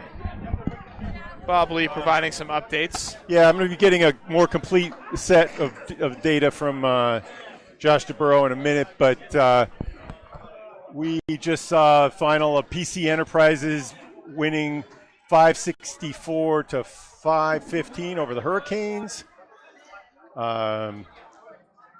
Looks like Penny Lane finished off Stars and Strikes. I don't have the final. I know Penny Lane was carrying that one. A win's a win. Yeah, they're just printing out the scores right now. Bud Light held on by 30 over CPL. CPL put up a good fight. Bud Light 3.0 winning 559 to 529. Did not get an update. Riverwalk was leading high-low dispensary by over 35 pins. Yeah, I saw Mark Ritchie was throwing a good game. So, and it looked like JD Seamless Gutters. That's the team with Calvin Locke. That's Calvin Locke's team. Yeah, they beat the Narclones, right? By 75. Big showing them. Through a 574 game.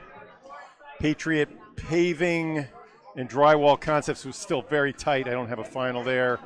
I did get the High Rollers took down Underrated and Overlooked. 534 to 479. Over to our left, did you see how the match ended over here? No, I didn't. And we are running 50-50. Sorry to say. You can get it from Greg real quick. Go see Nardone's team on lane 36. Every string will be a different captain's team running the 50-50, so keep an eye out. We're going to do it after the next string. Thank you.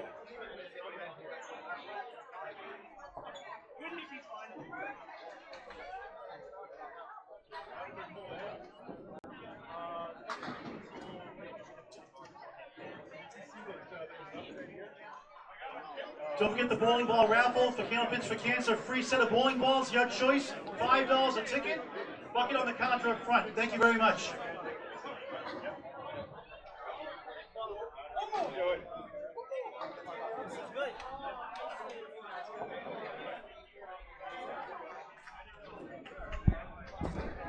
All right, so well, Coca-Cola Holbrook behind a 138 from Craig Holbrook. Held on 580 to 567. Another great great bid from Marcotte Ford. That's the team out of Western Mass, Tyler O'Brien, and so forth. That was on our Facebook affiliate. Yeah, I saw Tyler threw a double in that match. But this is one of the big upsets right here, right here on the on Lindsay. Yeah, this is fantastic. You got throwing the ball. I see you with the radar gun. Well, the fastest I've ever recorded. Tom Olszta joins us online. Hey, Tom. Oh, you're already on? Yeah. Okay, go ahead. No, wait, we're killing time. We're between matches here. Tom was asking what the fastest we've ever recorded. Now, Tom, let's talk ball speeds.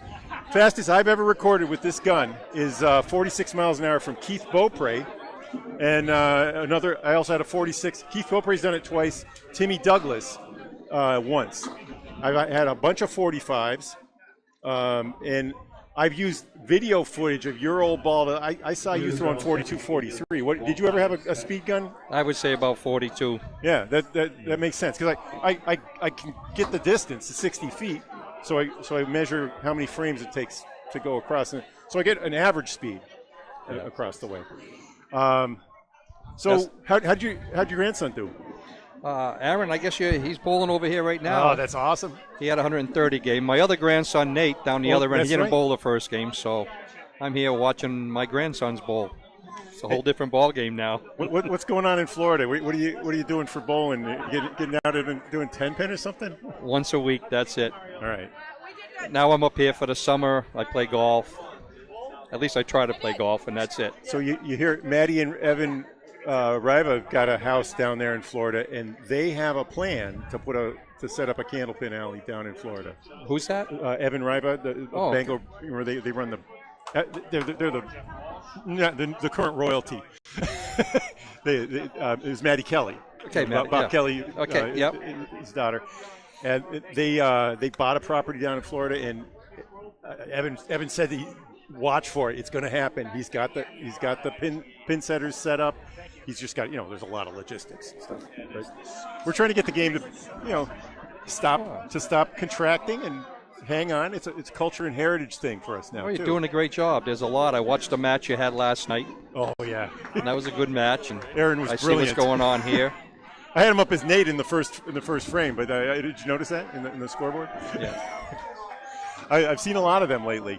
Hey, looks like we're underway. So Tom, I'm going to get this back to Duncan, and we'll catch up with you as we're underway. That's the one of the all-timers, Tom Olszta, right there, casually. It's good to see him. He's keeping in touch with the game on his trips north. I don't think he was expecting the 90s heat wave that we were in right now. So Jeanette Southall with the 9, Peggy Donnelly with the 10. Drew, are you ready for play-by-play, or do you want to sit out for a couple? Why don't I do the first two? Let's take a break for this couple. Okay. Just let us know when you're ready. All right.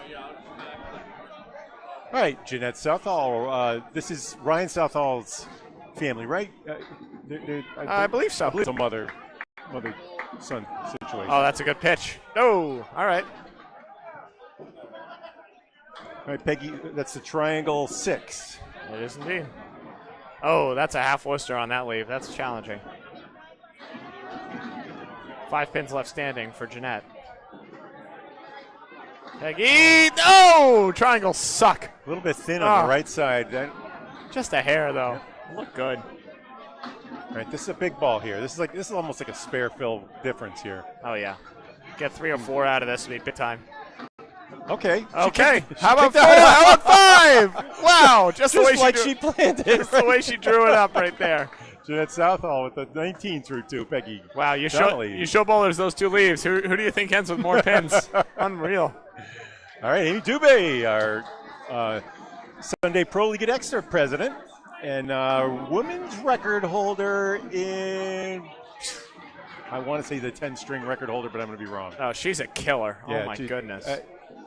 She lit it up in Battle of the Sexes, had the high average for women. She is a monster. I see Andy Bailey also. Andy just threw a 120. a 6 spare 180 with 2 1-fills, a 2 and a 3, along with a 9 and an 8. How about that? I mean, great 6 spares though. That was on it.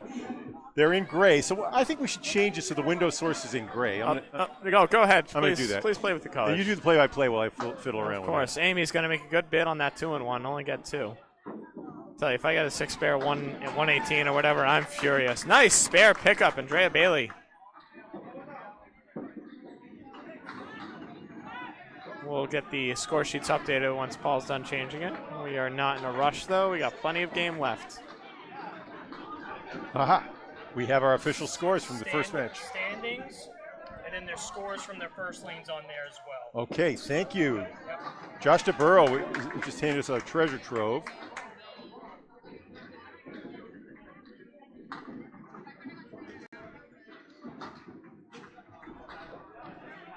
All right, let me get these fixed up while Bob gives you the standings. Okay, well, the standings, half the teams won and half the teams lost. That's your overview. Oh, thanks, Bob. Appreciate it. There were no ties.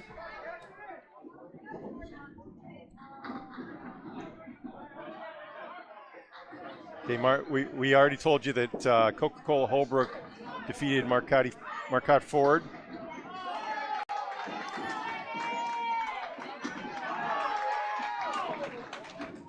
All right, there are actually no summaries on this page. Amy makes a great pickup right there. 20 and a ball. Amy Doobie. Andrea Bailey gets a 10. 26 through 2.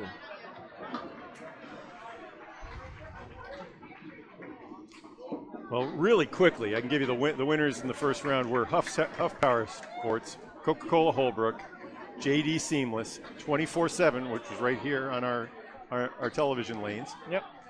The Window Source, who we have right now. now. Bowling in gray on the left. Stars and Strikes.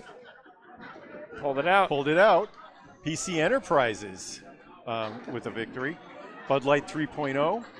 Pub 125 Academy Lanes. There are 3 Academy Lanes teams here today. And that Pub 25 we have on these lanes as well. Josh Riopel starting off here. That's right. Big 9 drop. So they scored 550 in the last game. Yep. JT, Justin Lyonnaise, with a 3-1 split. Riverwalk Lanes team won with 537. The High Rollers also won with 534. Drywall Concepts at 527. Those are your winners. The Tough Luck Losers, Marcotte Ford with 567. They lead among 10 pinfall. Man, that was on our sister network. Craig Oldbrook tore their heart out with a big 138 string. Harry's All-Stars, the other Tough Luck Losers, right here. So we had them both on Candlepin Bowling Network. We got lucky. We had the 2 premier matches. Couple of 10 boxes to start for Josh and Justin. The other losers were Academy Lanes, one of the other teams. Penny Lane. They of course were upset. It looks like by Stars and Strikes. So Stars and Strikes would have won that one 565 to 533. Hurricanes lost just to our right. The Turkey Hunters also lost. They were taken down by the Window Source. Patriot Paving ended up losing in their matchup. Rhea Powell, wow! Patriot Paving was battling 2-1 split. He makes it. Unbelievable. All right. Wow, what a spare. And JT makes his 9 drop as well. Everyone's on a mark. 20 of the 24 teams were over 500, and 4 were under it. Back to the action. Yeah, maybe in low we'll have you fish out a high signal. Right now I see Holbrook at 138, but I don't know what else is going on in there. What a shot from Riopel right there. Well, never would have played it that way. Didn't you have Chris Wiards? He threw a 131. That's my apologies. I had that wrong. Wiards, they're showing it at 140 on this for some reason. That might be right. I don't recall. Okay.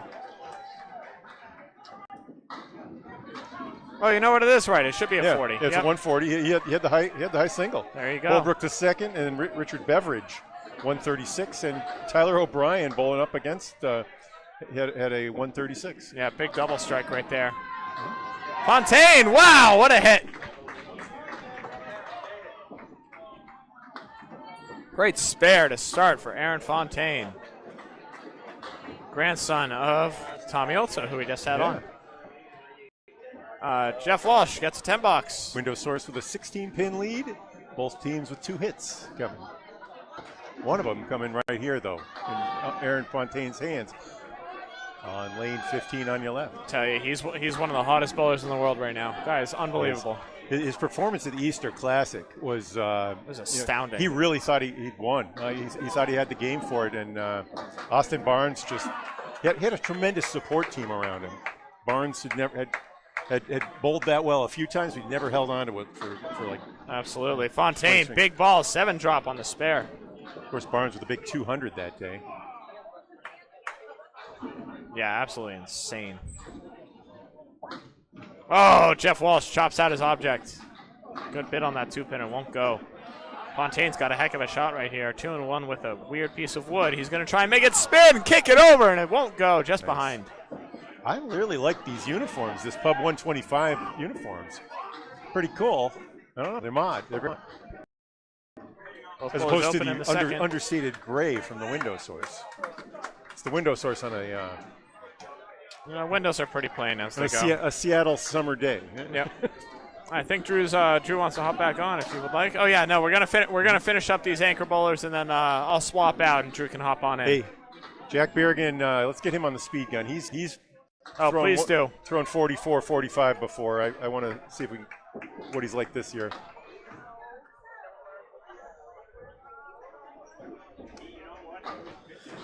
Jack Berrigan and Jeff Champagne. Berrigan threw he clutched it out like a crazy last year at Mixed Worlds. He put together a 3-bagger in the end where he needed 28 pins. It was remarkable. He's going to start off. Oh, no, look at that pin walk. Jeff Champagne, big 9-drop. Should have been 10, but here we are with a walking 6-pin. Berrigan carved out 3. He got in the chop zone, as my colleague Drew Steele will like to say. And off the head pin again. Berrigan throwing 38 on that pitch. 38 miles an hour. Oh, Jeff Champagne. Seems like he's more under control than in past times when I've seen him. If Jeff Champagne, if that pin was where it was supposed to be, he would have been all over it.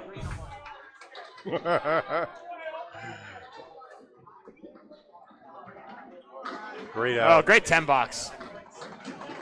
Both bowlers 10ing out.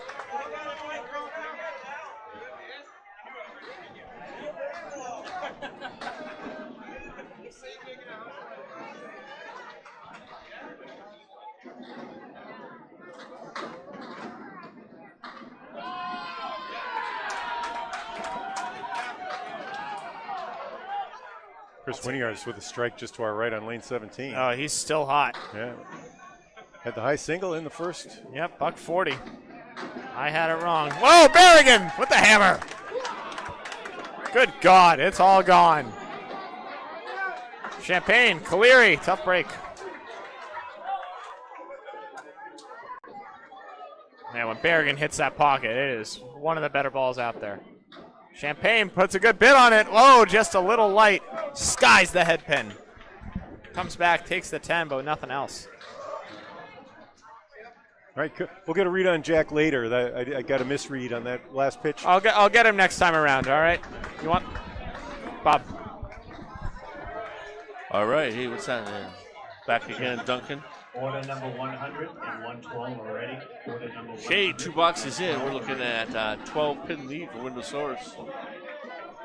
Coming up, Jeanette Southall on the left-hand lane for Pub 125 Academy Lanes going against Peggy Donnelly for Window Source.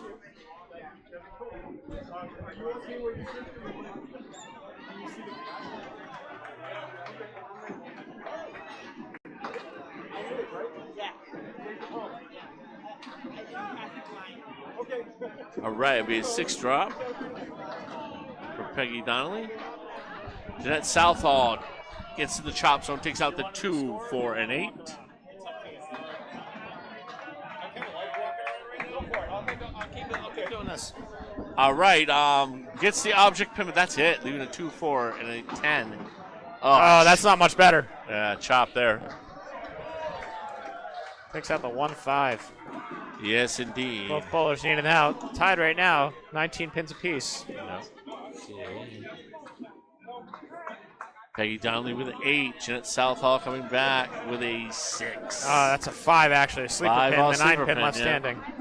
Yeah, it's the one thing about the screen that gets me every once in a while, but that's okay. 15 pin lead early for Window Source, but that is Yeah, Pub's got plenty of time. 4 fill balls to 1 edge on that. Yeah, 2 extra hits. Here we go. Peggy Donnelly way off. Takes out the 10 pin there. Jeanette Southall. Oh, in the chop zone. Leaving a washout. 1, 2, 4, 6, and 7. Both ladies really need to get big outs here. Oh, spare attempt. Leaving a 1, 3, 6 for Peggy. Oh. Jeanette Southall. What spare? That's how you come back off of that. Let's go. Most definitely. Answer a 5 box with a spare. It feels good, man. Yeah, yeah. Ooh, your voice coming out mad loud on my headset. But Oh, apologies. No problem. We'll just make an adjustment later. Andrea Bailey with a 20-62 taking on Amy Doobie with a fill ball for her 20. 4 hits right now. Yeah, Pub 125 Academy. Getting it rolling. Andrea Bailey, I heard them call her Andy on the bench area. So yeah, we're going to need to also find out who the Game 3 matchup is going to be at some point. That'll be good. I can do that for you. Excellent. We got a multitask here. Mixed worlds. Not a lot of time like the ACST. Leaving. Wow. Hits the pocket. Leaves a 4, 5, 7, 8. Hideous lead for Stuck in parallel time, as Paul Grant likes to say. Amy Doobie leaving up a 2, 4, 7. Nice fill. Nice 7 fill. All right, getting 1 there is Andrea Bailey.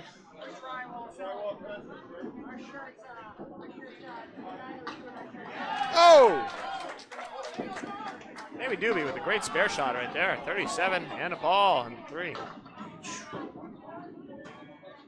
And then 8 box there for Andrea Bailey, 34 through 3. Yeah, Pub 125 Academy coming out the gates. Yeah, both Academy teams are within like a couple of lanes of each other. Alrighty. Looks like we're going to have Marcotte Ford and the Turkey Hunters. Oh, that'll be great. Team Western Mass coming out. Yeah, I love those guys, man. Really get to know them through the King of the Hill series. That's a half Worcester, though, for Andy Bailey. If I've ever seen one. Amy Doobie back in the pocket. Diamond leave. 6 fill. Yeah, 43 to 3. Amy Doobie really shot out of a cannon this game. Here comes Andy Bailey, just a little off there. 1, 6, 8, 10. I'm excited. I didn't get to do Team Western Mass last year with my voice going. There's another spare. Amy Doobie lighting it up here. 53 and a ball. Man. Is that 4 straight marks? 3, I believe. 3 out of 4. Well, 3 out of 4 ain't bad, I tell you. What did Andy Bailey finish up with there? I believe that's a 9 box for her. Yep, yes, 43. 9 box for Andy Bailey. JT Lyonnaise has a spare fill for the window source. Yep, so does Josh Riopel, though. Josh Rio, yep. Josh Riopel, a.k.a. also known as Josh Rio. So, yeah, Marcotte Ford on one side. Marcotte Ford on 15. And Turkey Hunters on 16. Marcotte Ford. Good hit from JT. 8 fill on his spare. Riopel off just the head pin. A little off. Cleary. 4 horsemen with the 9 there. Josh also known, he puts up all kinds of crazy like poetry and stuff on the Candlepin chat every once in a while. Oh, and he chops. Going for the 10 box. JT missed it all. 2 balls in a row. 9. It's an 8, actually. It's an 8? Yeah. Sleeper pin. Yeah, it's a little difficult to detect on the computer screen. And Riopel. Great 10. Josh Rio getting it done there. 10 box. He will have 35 for Josh Rio. 36, JT Lioness. Only a 2-pin lead, but 3 extra hits for Pub 125 Right, Academy. JT chop zone takes out 248. It's a roughie. He's got a lot of speed on his ball. Not an insane amount of spin, so it tends to chop a little bit. But 5, 6, 7, 8 for Josh Rio. Oh, look at that pin. Scream over. Won't take it. No. And I don't like that wood near the 5. I don't think it's going to help him much. No. Oh, another chop. JT. Yeah, them chops are killers. This is a tough. This is 1, 5, 6, 7, 10. Rio. Oh, man, that wood was terrible. You had to play it, and hey, that's what happens. Yeah, he got welcome to Candlepin Bowling. $5 for JT. 41 through 4. Big opportunity for Josh to make at least 4 out of this, and he does. Great pinning by Josh there, 44 through 4. 6-pin lead now for Pub 125 Academy Lanes. Jeff Walsh, just perennial Pro Bowler. Seems like every other day I see him on the YouTube going against Aaron Fontaine, man. Aaron's been involved a little bit in the King of the Hill series. He's won twice recently at Putnam Street. He hasn't come a lot. He's only come, I think, once this year so far. Great head pin hit. Triangle 5 left. Piece of wood. It's going to be a nuisance. Jeff Walsh off the head pin. Washout. 1, 2, 6, and 10. Yeah. Well, let's see where this wood settles. This could be okay. It's just got to stay over there. It's going to take its time, so we are too. Yep, opportunity definitely knocking right now. ICBA rules: the wood all has to be completely stopped before you throw the ball. So. Yes, indeed, Duncan. Yes, indeed. Looks like it's settled outside of the triangle. Fontaine's going to have a pocket to aim at. All right. Kick is up. Oh man, how did that not go? Well, that's what happened. Triangles suck. Yeah, they are. That's why they call it. That's why Gillis used to call it the tricky triangle. That's not a good. It's not a great ball. No. That's okay. Jeff Walsh trying to come back for a pretty 10 or a solid 9. Fontaine 9's out. Yeah, big out ball here for Jeff. He can even gain. Oh, gets a 7 box. You don't see many of those out of Jeff Walsh, I tell you. The guy's very, very good bowler. Excellent. I would say 118 to 120 average. Am I correct on that? I'm not entirely sure, but I would put him up there for sure. Yeah. Definitely over 15, comfy. Yeah. Aaron Fontaine, another Central Mass bowler, came out the Bogey Junior program. Oh, 9. It's going to be 10. No. 7 pin left. Beautiful hit for Fontaine. Walsh off the head pin, but mixing like a cement mixer there, leaving a 1 and a 7. I tell you, the pins are moving up there. Oh, yeah. I think Fontaine. Remember, Justin bowled a 726 here last year in a pro tournament. Wow. Yeah. He was over on the right side, too. Wow, Jeff Walsh makes a great bid. Slides by, nicks the head pin. Not enough for the ball to go and take it. Fontaine with a 10 box. He is grumbling his way back. Here, Jeff with a 10 box. The anchors are coming up. This guy really impressed me last year, Mixed Worth. I never had seen him bowl this. Jack Berrigan on Pub 125. Oh, he's tremendous. Yeah, he's just really got going. And I was telling them last 2 boxes, I saw him throw he needed 28 pins in his last box, and he threw a triple strike. It was like unbelievable. Never seen anything like it. All right, Jeff Champagne. I don't think I've ever seen him bowl before, but impressive first ball. He's a good bowler. Oh, yeah. A lot of action on it. Is he Canadian or? I don't believe so. I think he might be Maine. Maine, yeah. A lot of the Maine and Canadian, I'm not as aware of. Canada, you got to start streaming your matches, man. Like, if I can do it, you can do it. Trust me. Talk to Calvin about it. Yeah, I'll have to yell at Calvin. There again, 5 on the first ball of the strike. 2, 4, 5, 7, and 8. Nice one in between for Jack Berrigan there. Champagne goes wide of his single. And you need to make them singles in these matches. You know you can't make them all, but okay. I like the unis. I like the unis for this Pub 125 Academy thing. They're sharp. Yeah, they pop. Jacksonville Jaguars colors. All right, leaving a 2-5 off the object for Jack. He just is very big backswing, very fluid.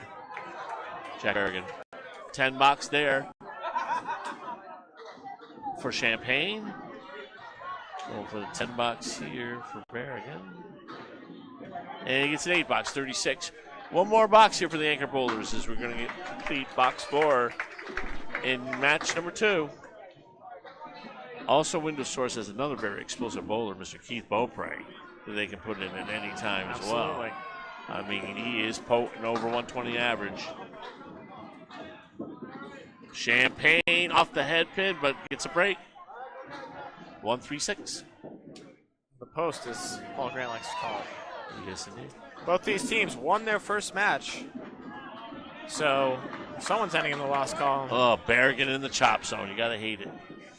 Horseman plus the 2-pinner. Oh, Champagne makes his. Yeah, I like the Champagne. Very compact motion, really fluid with it. Short back swing, but very powerful. All right. Yeah.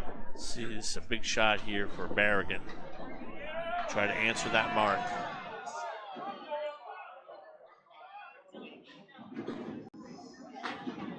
Oh, nice bid. Can't really throw it any better than that. We're leaving a 7 and a 10 for Mr. Jack Berrigan.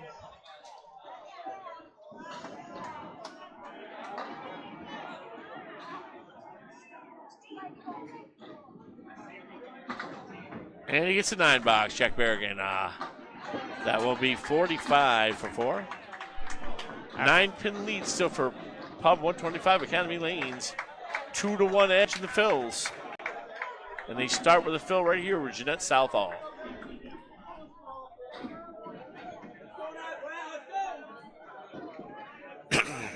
I remember there was a roller derby team that used to use teal. The Philly Roller Girls were teal and silver. It looked gnarly. Nice 9 drop for Jeanette Southall. 9 fill. Big fill. 43 for 4. Oh, yeah. Peggy Donnelly, the captain, coming up right now. Oh, just takes 10 pin out. Turned the wrist over too much. You can see that on the screen. Spare leave. It happens to us all. Oh, she missed it. Yeah, knew it right out of the hands. The 10 pin for righty's tough. It can be. I don't move over for any pin except the 10 pin. I have to change where I stand.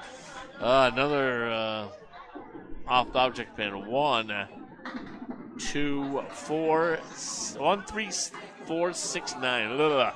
Tongue tied. 52 half for Jeanette Southall. And that'll be an 8-box, Peggy Donnelly. 43 half for Peggy. Yeah, we never changed the bottom screen graphics there. Let's see if I can do that. 24/7 Harry's. That's cool. All right. Jeanette Southall. What we call the chop suey. It's like having chop suey in your fridge for 3 days, cold and stale. Get chopping that 258 off the deck. I'll have Bob change that for us next. All righty. Peggy Donnelly, nice pocket hit there, leaving a 4, 7, and 8. Apologies that the graphic down below is incorrect. We'll get that fixed up as soon as we can. Okay. On the outside, just did not go for Jeanette there, leaving a 6-7-9 with some wood in front of the 6-9 for make it easy 9-box, hopefully. It's a great hit, though. Oh, does not take the spare. Andrea Bailey. Excuse me, Peggy Donnelly. I got ahead of myself.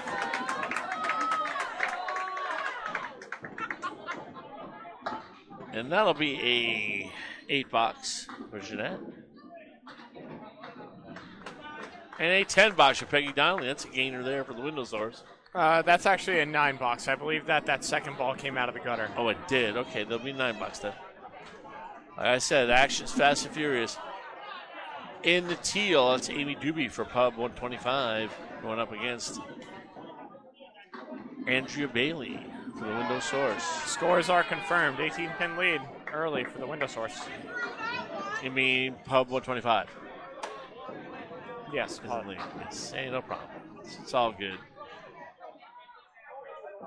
Announcing we're doing this live. We don't got scripts, people.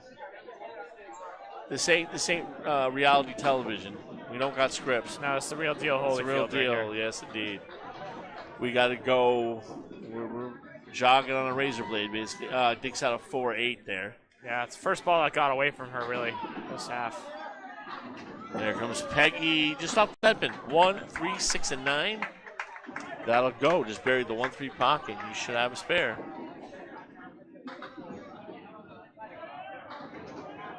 Leaving up 5 after 2 balls. And Peggy not only misses as well, the object, leaving a 1 and a 9. Definitely a big pinning box here for Jeanette and Peggy. That'll be an 8 box. Woo! Nice 10. An 8-10 box for Peggy now. Peggy did a real good job pinning there. Made up, I think, 4 pins against her opponent.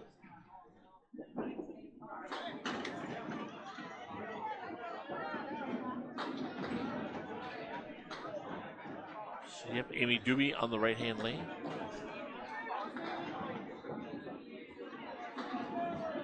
Wow, that's a great hit. No luck at all on that one. Here comes. Oh, that's another great hit.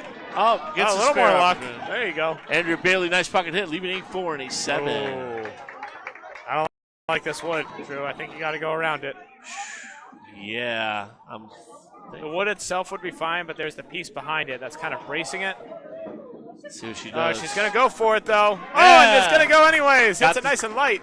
63 ain't a ball. Got the street sweeper there. That's why I'm not bowling in this right here. Andrea Bailey with the street sweeper. Amy Doobie, 9 box, 72. All right, JT Lyonnaise is going to be on the left. Josh Rio on the right. 2 very explosive bowlers here, man. Rio is fun to watch when he gets it going. Very animated.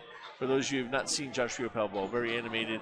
There's a lot of spin and torque on the ball from a left to right basis. JT can also turn it on in a hurry.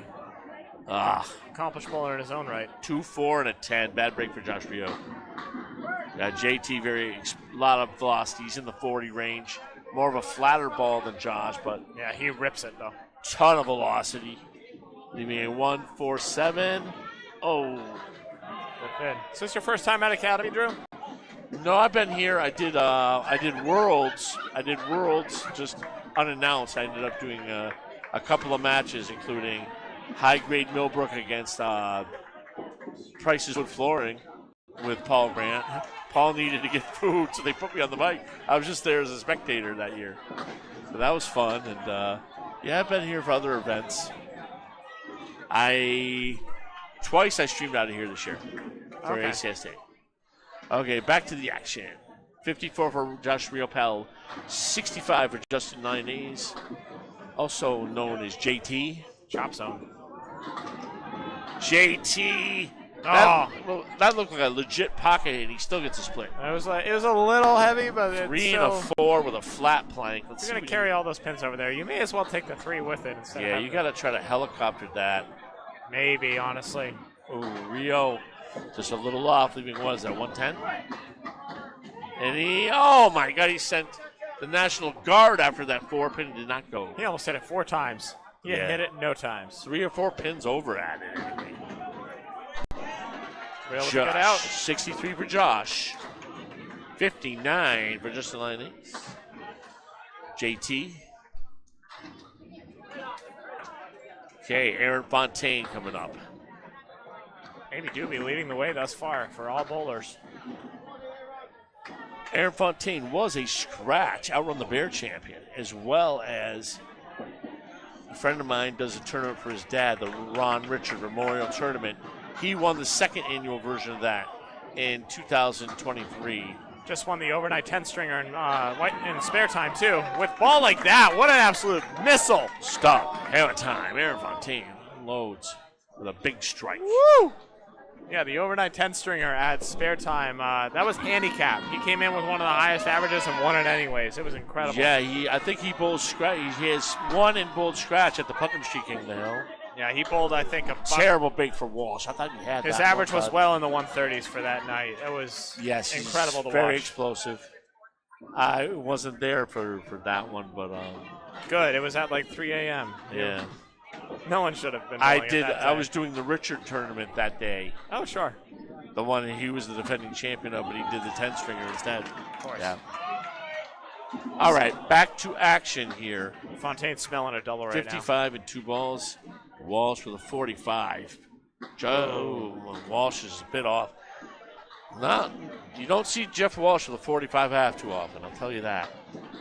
Fontaine chops it. Takes 258 out of there. Dropped it just a hair that time. Yeah, this game is with a razor blade, basically. I mean, from success to not so much. Still got another ball in his fill, though. Yeah. Jeff really needs to just throw a good ball here, get himself back, because he is very, very good bowler. Taking that extra second right here. That's what you got to do. Take a deep breath and regroup. Exactly. It's not a race. That's a good ball. That's a bad lead, but that's a good ball. Okay, Aaron to finish his fill. Oh my goodness. 3-4 fill on there. That's right. Took the 2 off the deck. Horrific break. 59 through 5. 7 box for Jeff Walsh, or is there a sleeper in there? That's a 7. Okay, good out for Aaron there with a 7. 66 for Aaron through 6. All right, I'm now standing up for a minute, get a little cramped in that chair.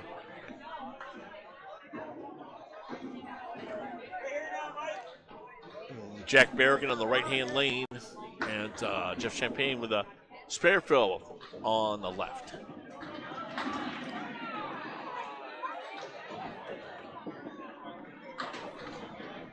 Here we go. Jeff Champagne on a hit. His team, Window Source, down 13 early. They have 2 spares. Berrigan, goes through the nose, leaves a split. Well, looked like it might break up, but the 2-pin resolute. Tough 3-1. And Champagne. 2-1 for Champagne. Looks like maybe that sleeper pin's up. Yeah, I believe it is. Yep. That's a very devious sleeper. Is that a 3? That's a 3-pinner right there. 3-5-7? 3-5-7-9, in fact. Wow. 9 pins still standing. Oh, Berrigan, nice bid, but leaves him a 2 and a 3. Yeah, he had to be as light as physically possible on that and just couldn't quite catch it. Okay, three pins left for Champagne, the 3, the 5, and the 9. The 9 actually went that ball. It went on that one? Okay. 3-5 left standing. I stand corrected. Oh, through the wickets. 8 box for Berrigan, 9 box for Champagne. Champagne in a spare fill at 6. Okay, 54 for Champagne, 53 for Berrigan. 6-pin lead for Pub 125 Academy Lanes. With Andrea Bailey on a mark. No one else.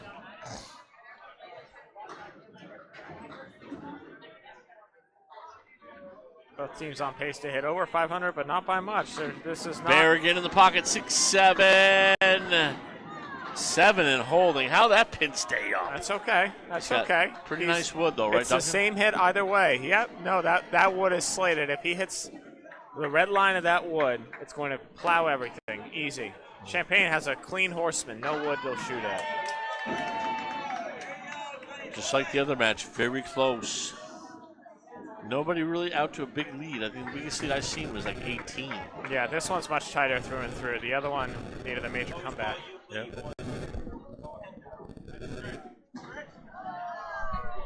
Wow, Berrigan went wide. Champagne makes his. Clutch spare, Jeff Champagne there. Window Source. They needed that one.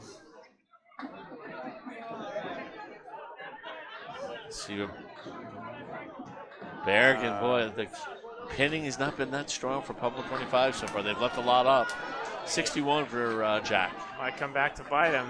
4-pin lead. 2 hits for Window Source, though. Okay, that'll be probably, I'm thinking Peggy Donnelly on the right this time. Yes, I'm correct. That is correct. And Jeanette Southall on the left. I remember Jeanette from last year bowling. Most of these bowlers I remember. With the exception of Mr. Champagne, who was just a fantastic bowler.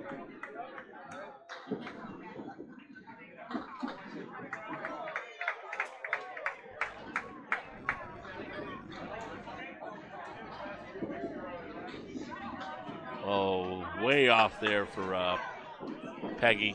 Just takes out the 6-8. In the pocket, though, for Jeanette. Oh, Jeanette deserved better, but that wood is not bad. 7-9. I still like Peggy's better. Peggy's better. I like Jeanette's better. I think red line may take Jeanette's. Oh, Peggy makes a great bid. 5-pin left standing. Let me see if I'm right or wrong. I guess I'm wrong. She hit it right on the red line. That's why you're not bowling in this either. Yes, pretty much. I peaked out at a 104 average in my lifetime. 104.8 was my highest average for a There we go. A nice 10 bucks for Peggy coming back after that bad first ball. And a 10 box for Jeanette. 70. Good answer. Good answer. Yeah, pinning, yeah, does wonders. Pinning's very important right now, for sure.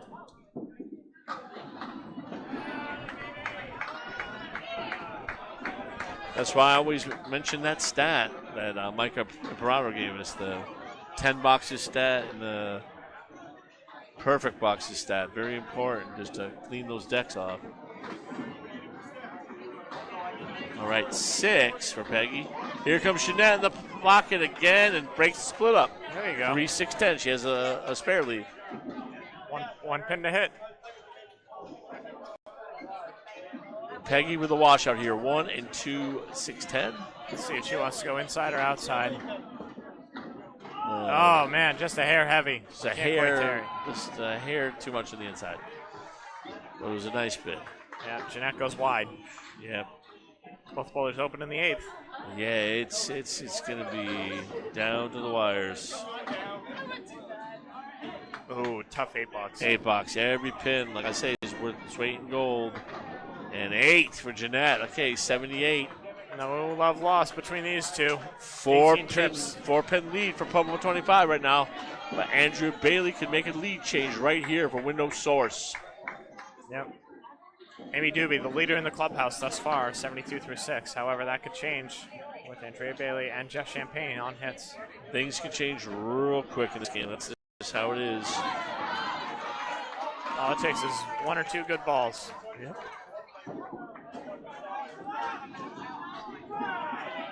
Andrea's going to get a crazy mix off of wrong pocket. 7 drop. Okay, off the head pin was Amy Doobie, leaving a 1-4-7-9. I like the one in between. It's not terrible, but I like Andrea's a lot more. Oh, just can't quite carry the head pin. Okay, opportunity here for Pub 125 and Amy Doobie. And how did that not go? Wow, what a bid. That 9-pin stayed up. Everything flew around. 9-pin did not even budge. That's Candlepins, man. You can make like what looks like a perfect shot and it does not go. That's a nice 10. Yeah, every pin right now, man. 10 for Andrea. 10 for Amy Doobie. 4-pin game right now. Oh, there was a spare fell. 3-pin lead for Window Source right now. 2-pin. Apologies. 2 pins, okay. There comes Andrea Bailey. Just, oh my goodness. Is that a 4, 5, 6, 7, 9, 10? That's exactly what it is. That's mean. That's very upsetting. I'm upset for her. I'm not even bowling. Oh, man. Much more palatable lead for Amy off the head pin. Yes, a huge break for Amy Doobie, leaving a 1-2-7 with some nice wood in there. Okay. If you're Andrea Bailey, just want to get 2 or 3 right here. Pins, pins, pins. Yeah, just keep pinning. She gets 2, missed the object. Need to be on it. Yeah, second ball struggling with these 2 bowlers right now. Yeah, it spares. Marks have been hard to come by in this match, to be honest. But that happens sometimes. You can't bowl great all the time. 6 box. 6 bucks for Andy Bailey, 86. Lead's going to swing back to Pub 125 with a 9 box. Amy Doobie with 92 through 8. Oh, never mind. 1-pin lead. 1-pin lead for Pub 125. JT Lyonnaise Jeff on Champagne the right. has a extra hit, though. Going against Josh Rio. Left hand land.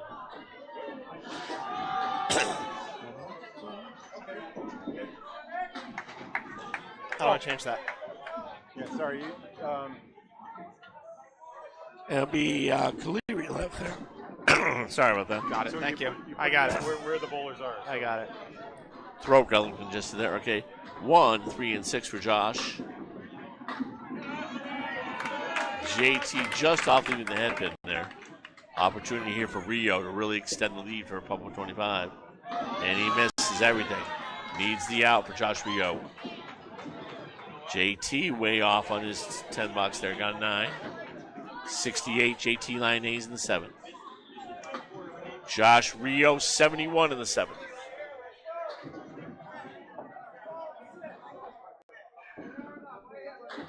Thanks, Bob. 15 boxes left in this match here. One pin. They're going to end that way, though.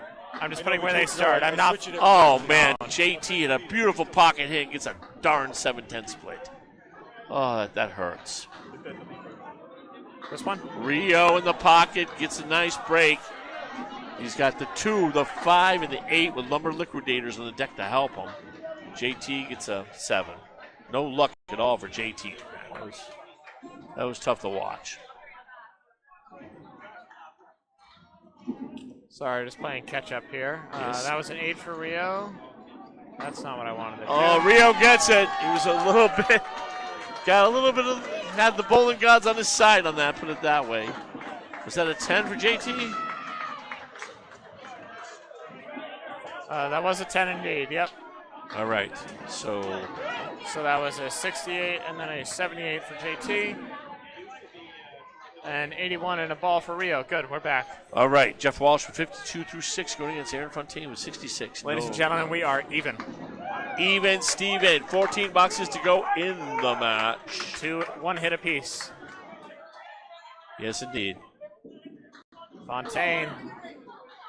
Oh, tough break. Jeff Walsh trying to find it, and he's just off the hip and gets a break, though. 1, 2, 4. Very makeable spare. Run it down. Throw a good first ball at this.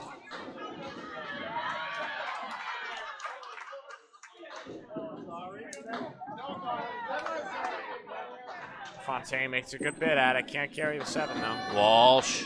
Oh, you just cannot find the object, Jeff Walsh, right now. Tough.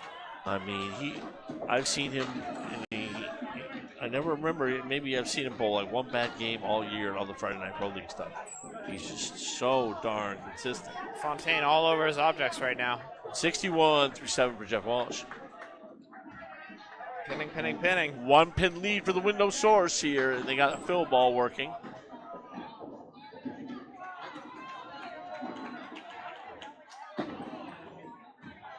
Aaron Fontaine in the right-hand lane. He throws it in the nose a bit, mixing with the aces and 8s. Very similar ball to his first one. 3, 4, 6, and 7.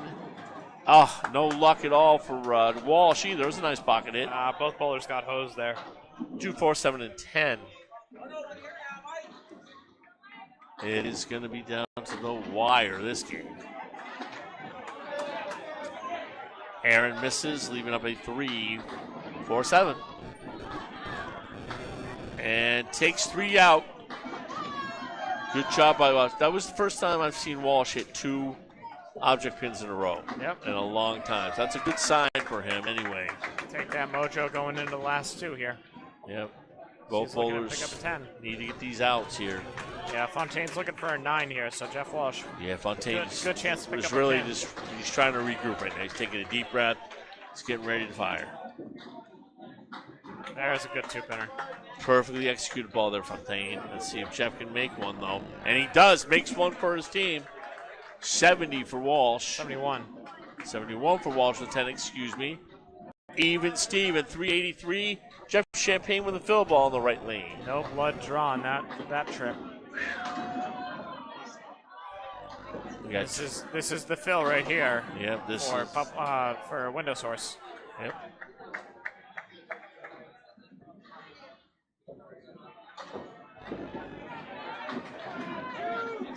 That's a good fill with a tough break.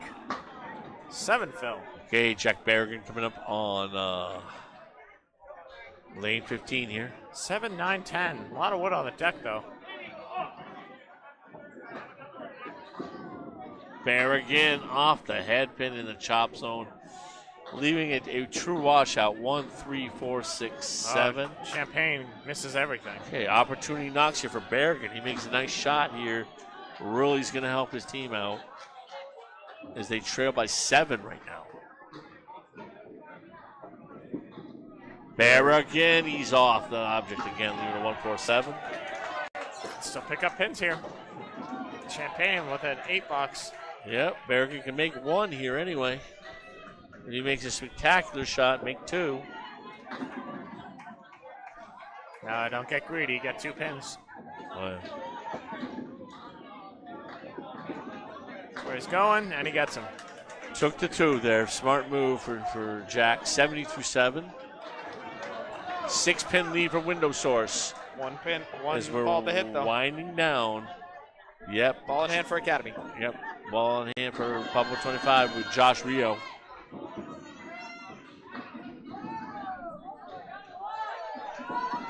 Champagne misses the headpin. Oh my God. Ugly leaf. 1, 3, 5, 6, 8, 9. No, that's a hit. You don't see that more than once or twice a year bowl in the league. Berrigan. Oh my goodness. 4, 7, 8. Now, are you kidding me? Just hit that triangle nice and full. Oh, is he going to steal it? Pin's coming up. No, doesn't have the oomph. Nice bid, though, by Mr. Champagne on that, leaving us 1. Yeah, hit pin left standing. Berrigan's just got to hit this triangle nice and flush. See if he can make that 8-pin shoot over into the 9. Yeah, or hit it a little bit light and have the 4-pin shoot off the sidewall. One of the 2. Oh, how we got 2 out of that. It's ridiculous. That's impossible. That's impossible. This game is brutal. That's good God. Champagne with a 9-box. Berrigan looking to answer. Berrigan looking to at least tie it here. And gets a 9. You say at least. There's no way he's making 10 out of that. I never counted. Hey, I just saw Josh Daly made a 7-10 in the match. That's true. A couple nights ago. Just made it against Justin Waters, right? I never assume. I've seen being big pins too, right? I've seen Ray Weatherby make a boatload of 7-9s, 8-10s without wood. I just never counted it out for these level of bowlers. That's fair. All right, T. Here we go. Jeanette Southall in the right lane.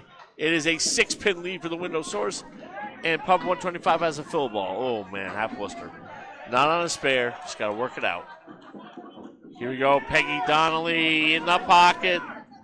Leaves a split. Pins are falling hard over here this game. Just a little score correction. Amy Doobie and Andrea both had an extra pin that I gave them. So Southall needs a huge out now. Put the ball right in the hole there on the spare attempt. Peggy Donnelly finds the channel. That pin will not count. That pin will not count. Maximum of a 9 here. Oh, great out. Peggy, or Jeanette Southall with a nice 8. Nice 8-box for Jeanette, yes. Peggy answers with an 8-box of her own. Okay.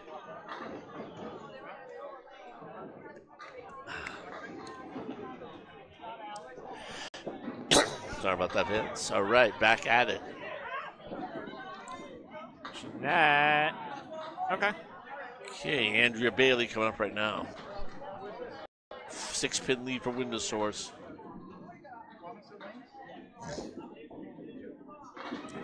Off the head pin, gets a nice break, leaving a 4 horseman there with a wood. No, it's out of play. It's behind wood, everything. I think, is behind. A lot of play. She gonna steal it? Oh, the 1 pin went on a walk. Didn't want to go over, though. Oh, opportunity knocks for Andrea Bailey right here. And, oh, man, it does not go. I think the wood in between messed it up for No, I didn't even Roadblock. move it. I think the horseman's just kind of difficult. Oh, yeah, it is. 95 game for Jeanette Southall. And Bailey going for 88. Gains a pin in that trip, though. 7-pin lead. Yeah, next game we got Team Western Mass, also known as Marquette Ford, taking on the Turkey Hunters. Marquette Ford had the highest total out of any losing team in the first one. They're good. They're solid. I'm very familiar with all their bowlers. We got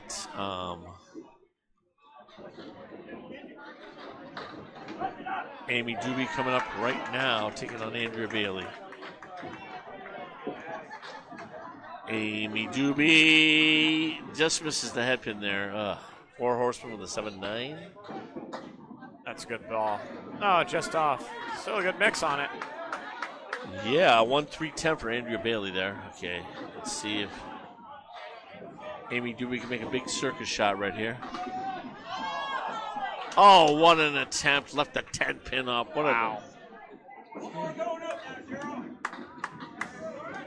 Well, just spares are like almost impossible to get, it seems. Pins, baby. Pins. Yeah, well, it's a very tough scoring game for both teams. Amy Doobie leading the pack right now, 100 through 9. 9 box for Andrea Bailey, 194. 94 through 9. Once again, no blood drawn. So 7 boxes left in this match, 7-pin lead for Windows Source. But Josh Rio has the only fill ball, and that is going for Pub 125 Academy Lane. That fill's been looming right now as it's tightened up. The bowlers have been struggling to make marks. We have our first perfect game, and the winner of our $100 Candlepins for Cancer award, Danny Harris, just threw a 168, 4 strikes, 3 spares, and 3 tens down on the far lane. Okay, 1-7-10 That's here. okay, I guess. For Danny Harris for the Narclones, just unbelievable bowler. Yeah, Danny's phenomenal. 168 piece. Perfect game. Doobie. Oh, she did not hit it on the wrong side. Yeah. Oh, will Bailey steal it? No. Both bowlers looking at head pins for their 10 boxes. Yeah, I mean. And Amy's going to go wide, 109. It's just what team is going to make that critical mark. Andrea can gain a pin, does so. 104, Andrea Bailey. Up 8 right now, Windows Source. 6 boxes to go, but Josh right here with a 9 or a 10 gives the lead back to Pub 125. Scores are confirmed. 443, 435 right now. 6 boxes to go. It's not the highest scoring affair, but Pub 125 for you fans is on the right lane in the teal, and Windows Source is on the left for the remainder of this match. Here we go.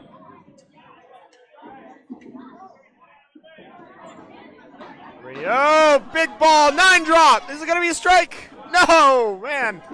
There's the lead. JT, powerful ball, but in the nose. Unfortunately, JT leaving a 3, 4, and a 6. Man. Rio with a monster. He's been snake bit this game, but he still has time. He can make a nice slice shot. Rio for the spare, gets it. Big time shot. Nice job there with Josh Rio.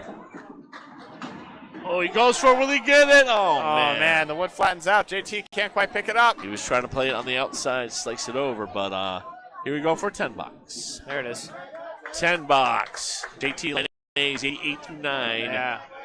But right now, 1 pin lead with the Phillip Hall for Pub 125 Academy. Both these bowlers looking razor sharp for this last box right here. Yeah.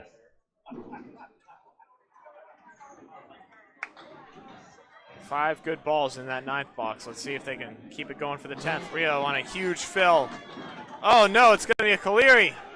Still, 5-15 is good, man. Gives him a 6-pin lead. Yeah. Oh, man, JT with another split. He's just getting in the nose a little bit. Kind of like, Justin does sometimes. Can't escape it. Those nose dives. Rio! No! JT trying to make it.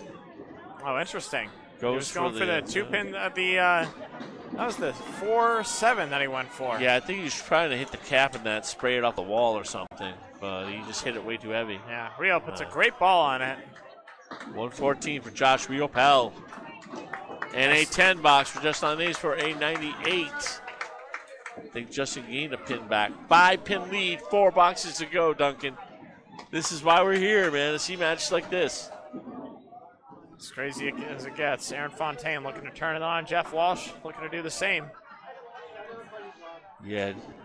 Walsh has found the head pin recently. Yes. Fontaine's been all over it. How about that for a ball? How about that for a leave? That's cruel. There's nobody getting any leaves right now. It's just 4-10. And Aaron off there leaving the Cleary. How many Clearys? A bunch. How many Clearys? Bunch.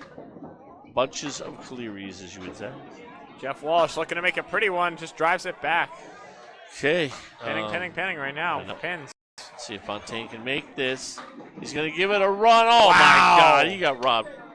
These pins are not giving anybody a spare. Can't throw it better than that. No. I always like to say, though, you didn't get robbed if you missed the head pin on your first. Jeff Walsh, Big Ten. Grabs it.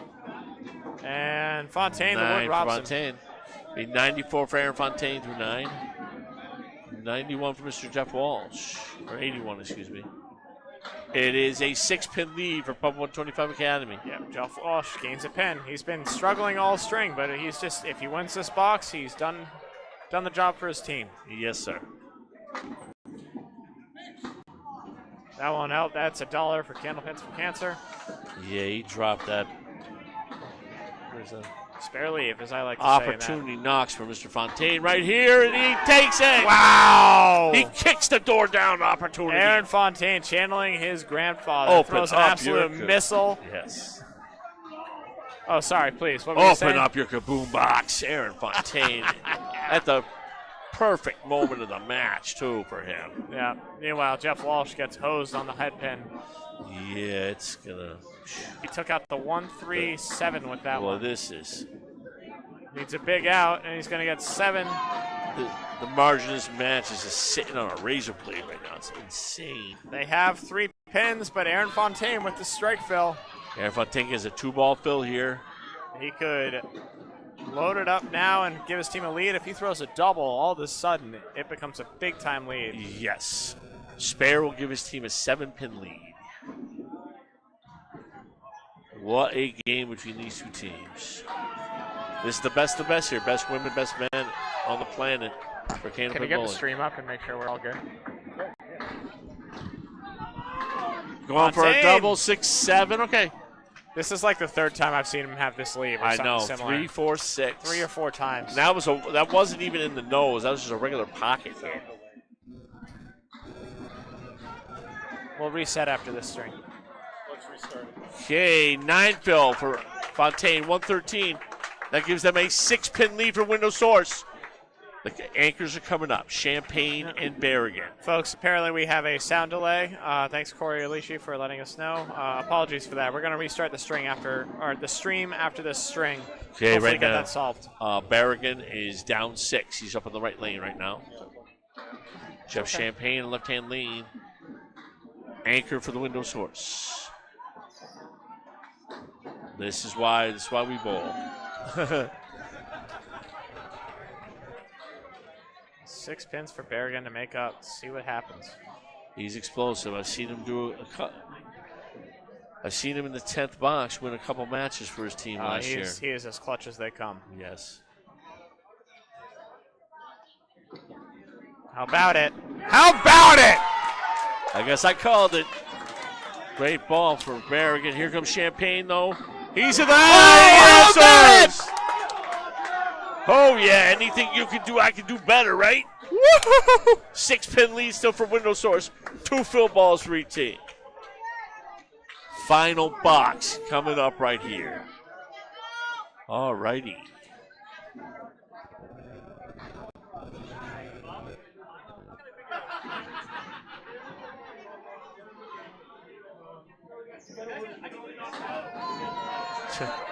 It was funny. The pin deck just gave Jeff 2 pins to shoot at there. At least it was a head pin, but he wants them all right here. Yeah, he needs them all. They're both thinking double right here. Yeah, they both are.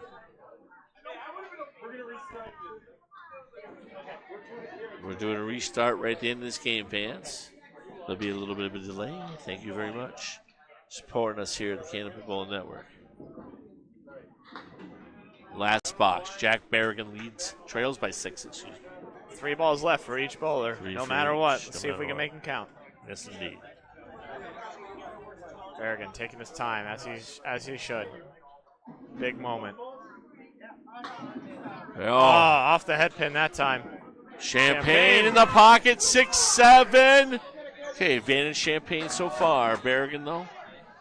Berrigan basically needs a mark now. Got to make a kind of a circus shot here. Needs a spare. Has to happen. The wood is nice between the 3 and the 10. He's got to make a hell of a shot.